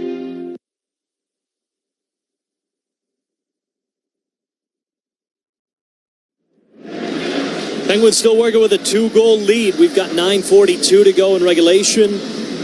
Penguins out shooting the Devils 27-23, but this third period has felt a lot more even than the first 2 periods of this game, Borky. Yeah, I concur. That power play goal by, pretty sure they gave it to Luke Hughes, right? Last time I checked, didn't get changed yet to Luke Hughes. That power play goal has given them some life, but I like the way the Penguins have been managing the game ever since the 1 goal. They didn't go on their heels. They didn't shrink. They just went right back to work, and they just like the way they're managing this game with it now a 2-goal lead. 9.5 to play as a loose puck goes into the Devils zone. Swept up but not out. Brazeau's got it at the circle, down to the corner. Trying to work around Hughes as a shot to Tommy Novak. Got deflected, popped up, skimmed the netting. Brazeau doing all that he could to feed Novak in front of the crease. The Devils got a stick on it. Pretty good for a big guy, right? How about it? Yeah, he was kind of spinning and turning, and Luke Hughes looked like he was going to screw himself into the ice trying to chase down Justin Brazeau as he corralled the puck around the goal line and just fended off Luke Hughes, and just a couple of spin moves, spin to my right, spin to my left, and he was able to get away from Hughes from in behind the goal, and he spotted Tommy Novak. I think Novak's shot hit a stick and up into the screen. It's happened with pretty much every visiting broadcast team, but the Devils announcers were so intrigued what's gotten into Justin Brazeau and Anthony Mantha. There's a shot and a save by Skinner on the pad. Devils still with it. Risser from the far circle didn't get through. St. Ivan, he sweeps it to Malkin. A tumbling puck out to the neutral zone. Siegenthaler races it down at center ice, spits it back the other way. Andre Palat will dump it down to the Penguins' end. Skinner leaves it for Shea. Stops on a dime around Nason, flipped it over to St. Ivan behind Skinner's net. Back to Shea. Now sent up to Ben Kindle. They'll give it to Malkin in the neutral zone over the Devils line. Rink wide pass to Chinikov. He had to go skate to stick, couldn't connect. Fought for in the near corner. Palat digging after it. Chinikov comes away with it. At the hash marks to Carlson towards the net. They fight for it. It goes over to Kindle, far side. Snap back up to Carlson. He's at the near point. Down along the wall. There's a bird flying on top of the ice. I thought it was the puck for a moment. It was a puck too, but it was a bird that came out of the back of the pants of Erik Karlsson. That was crazy. What's going on here? Fight for the puck in the near corner. Chipped out towards center ice. Jesper Bratt tries to settle it down past Wotherspoon. It goes over to the far side. Karlsson will sweep it away. McCall on the near side of the neutral zone. Tried to ladle it ahead to Sid, but Luke Hughes stole it away. Got it to Bratt. He's over the Penguins line. Near side. Under 8 to play here in Pittsburgh. Penguins lead by 2. Devils poking at it at the near point. Luke Hughes comes away with it. Flutters it over to the far circle. Wotherspoon broke off the pass, but the Devils still with it. Send it deep for Bratt below the goal line. Chipped over to Jack Hughes. Near corner. Centering pass that got steered out by Brian Russ. Now Heischer, a wrister, went wide of the net on the redirection. Bratt takes the rebound. Tough angle shot. Puck pops up. Over to the far corner, it tumbles. It was off the nameplate, off the back of the mask, the nameplate of Stuart Skinner. Was that Bratt? Yes. Yeah, that was Jesper Bratt that was probably 4 feet below the goal line. Meanwhile, a great clear by Sidney Crosby. They needed a change to the Penguins. Everyone out there for over a minute, and Crosby's clear had just enough English on it to slow down before the goal line. Under 7 to play here in Pittsburgh. Penguins lead 3-1. Luke Hughes at the far corner, flips it up ahead. He's got the only goal for the Devils so far tonight, as Timo Meier swerves in behind his own net of Jake Allen. Lost it at the neutral zone. Kulak will sweep it back down to the Devils' end. Allen will play it in behind the net. Snap it up to Dillon. Bounce past him. Achari's got it in the circle. To Lizotte. They score! The chemistry from this fourth line will not quit. Blake Lizotte on the board, and the Penguins go back up by 3. You're right. There it is. A simple dump in. And Achari is F1. That's forechecker number 1. And a little help by Dewar as he comes down the wall as F2. It goes right to off the shin guards, I think, of Dewar as the Devils try to rim it up the wall. And goes right back to Noel Achari. A hesitation by Achari to sell shot, get Allen to bite on it, and then so gingerly. Hands of a surgeon by Noel Achari slides it back door. It's basically a tap in for Blake Lizotte. And oh, baby, is that a dagger for the Devils? It's now 4-1. 6:20 to go in regulation. Penguins up by 3. The Penguins' 5-game winning streak has all come since Blake Lizotte has returned to the lineup. And he's trying to help stretch it out to 6. Another save by Stuart Skinner. 6:18 to go as Cody Glass gets in the mix. I'm telling you right now, this is the blueprint right here. This is what makes the Penguins dangerous right now. As long as let me just knock on some wood and my forehead because that's a little bit wood too. As long as they stay healthy and they have their lines configured the way they are right now, I'm still not sure if Malkin's going to stay in that left wing with Kindle or Novak's going to stay at that center ice position with Brazeau and Tommy Novak. Tommy Novak, thank you. No, Tommy Novak with Justin Brazeau and Anthony Mantha. Sorry about that. We got puck up into the screen here. But when you get everybody chipping in, you're getting this kind of goaltending. You're getting physicality. You're getting speed through the neutral zone. Everything is done with a purpose. A simple dump in is not just a dump in. It's a dump in to retrieve the puck. It's dumped in with a purpose. And it's fun to watch them play right now because it's never one guy. It's never one line, Joe. Every single night right now, the way the Penguins are rolling, it could be anybody because everybody wants a piece of this. They're humming like a well-oiled machine right now. 25 saves for Stuart Skinner so far tonight. 6 minutes to go from Pittsburgh. The Penguins lead 4-1. Siegenthaler takes it over the Penguins line. His shot gets blocked by Jack St. Ivany. Crashing in behind the net was Paul Cotter fighting for the puck. Surrounded by a few pens, it's pitched up to the point. Siegenthaler sends it off the end boards as Shea races far side, flips it ahead to Chinakhov. Will thread the needle to Malkin. Here comes him and Ben Kindle. Malkin spinning around at the far point. Got it to Kindle at the near corner. Still has to work around Siegenthaler, though. Can only push it out to the neutral zone. Letang and Kulak reset for the Penguins as Ricard Raquel in full flight actually overskated the puck. Has to go back and get it. He'll pitch it back to Letang. Penguins lead 4-1 with about 5 minutes to go from Pittsburgh, which means we are approaching the Big Mac attack. Penguins score in the final 5 minutes of regulation this year. You win a free Big Mac. Offer is valid 3 days after the Penguins score on the Big Mac attack. Just download your McDonald's app and claim your free Big Mac with a purchase of $1 or more.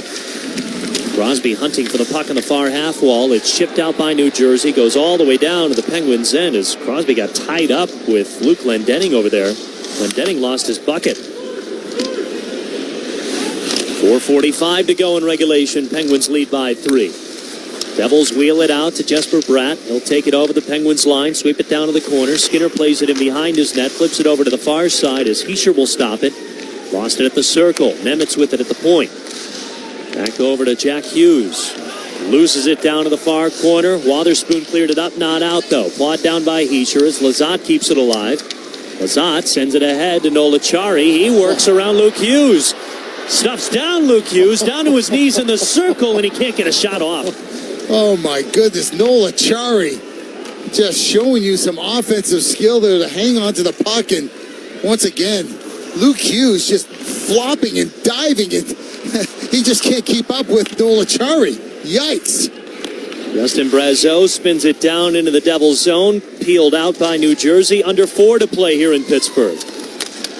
Brazeau plays it off the wall. It's poked out to the neutral zone. Letang gets it to Kulak. Ahead to Novak. Feeds it to Brazeau. Now Novak over the Devils line. Drops it down to the corner.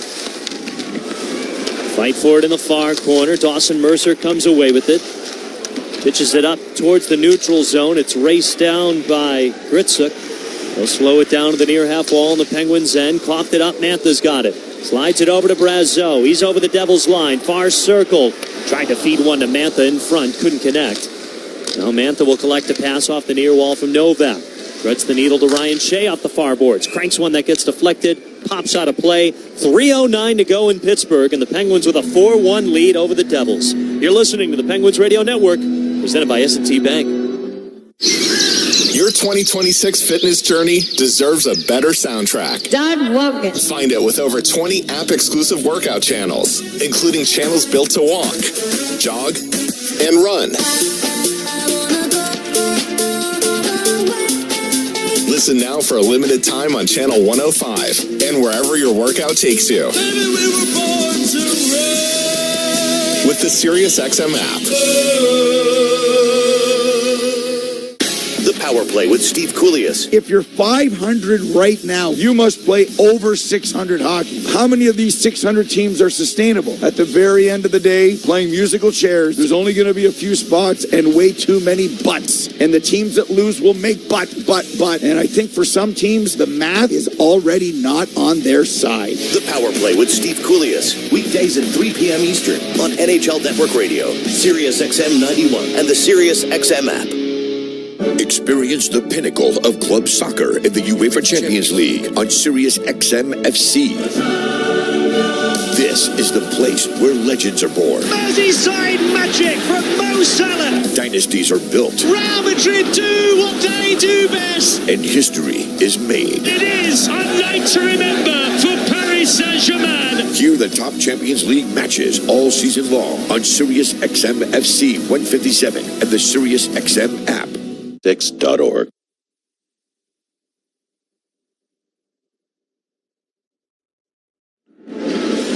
Penguins with a 4-1 lead over the New Jersey Devils. 3 minutes to go here from Pittsburgh. Quick update from Philly as the Leafs scored. It's former Flyer Scott Laughton, the goal for the Leafs, and they are going to overtime. And in New York, the Rangers are trailing the Sabres 3-2. So the Penguins looking for 51 points with a win tonight. We've got a 3-goal lead with 3 minutes left.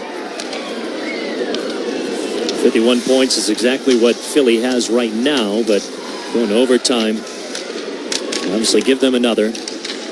There's a shot from the high slot that got deflected over to the near corner. Nemitz playing it along the wall, spits it up to Luke Hughes. Still the only goal for the Devils as his wrister gets blocked. Far side, quick shot on net, hit the side of the cage.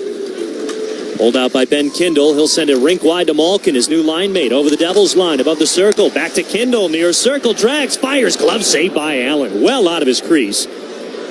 Wow, some stretch passing from those two. Their first night together on the same line. Yeah, pretty special, I know. And you had the center lane drive by Chinakhov, and that allowed that passing lane from Evgeny Malkin down the left wing. That's got to be a 60-foot cross-ice tape-to-tape pass from Malkin to Kindle, and the big glove save by Jake Allen. What I thought interesting is, I know it's a 3-goal lead, but Sheldon Keefe did not even look. I mean, it's almost like white flag. You know, like, why not pull your goaltender with 3.5 minutes to go and at least fight? You know, fight to the bitter end. Instead, it just seems like Sheldon Keefe has just kind of folded his hands and He's not even looking down at this goaltender. Only 2:15 to go. The Penguins with a 3-goal lead. Stretch pass across, knocked out of midair by the Devils. The Penguins are offside. Yeah, offside. High stick on the puck. Whatever you want to call here. But if I'm sitting on that Devils bench, I want my head coach to fight to the bitter end. I don't care if we lose 4-1 or 5-1 or 6-1. I want to go down swinging and go down fighting. And it just seems like the Devils are reserved to pack it in here. Yeah, I'm with you. I was keeping an eye on Allen and Sheldon Keefe about a minute ago. Yeah, he's not even looking down at Jake Allen. Devils dump it back down to the Penguins' end. 2 minutes to go. Penguins lead 4-1. Played off the near wall. Luke Hughes sweeps it over to the high slot, out of the reach of Simone Nemitz. Heischer collects before it crosses over the blue line, sends it rink wide, and coughs it up to Carlson. 1:45 to go. And that's it, partner. And now you're to the point where, now don't pull him. Now it's kind of dumb to pull him. The opportunity was at 3.5, maybe 4 minutes. Pull him then. Don't even think about pulling them now because you missed the opportunity. You missed the window. Yeah, the window's closed. 90 seconds to go from Pittsburgh. Heischer collects in the Penguin zone, curls around at the half wall, drops it down to the corner. The Penguins are set up for their 6th straight win. Their 8th divisional win. Their 4th straight here at home. 7 of the last 8. 7 of their last 8. They've scored first for the 6th straight game. And again, production from all over. Erik Karlsson, Connor Tour, Evgeny Malkin on the power play in his first game back, and Blake Lizotte with a finishing touch. Not to mention, at the moment, 25 saves from Stuart Skinner with 40 seconds to go.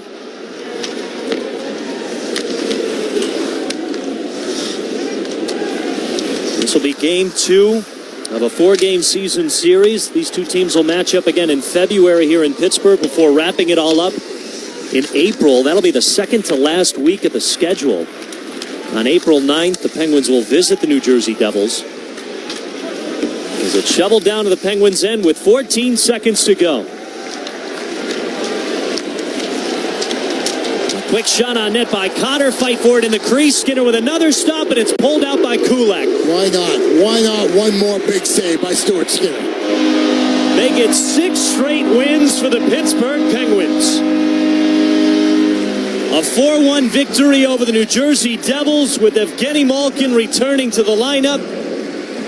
And Stuart Skinner with his 3rd straight win in a Penguins uniform. The Penguins stay hot.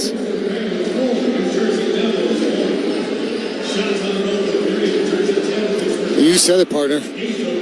Everybody chipping in. This is such a team win. From the special teams to the goaltender to the defenseman to the 4th line. Everybody chipping in here tonight. It was Erik Karlsson's goal in the first period that started things up.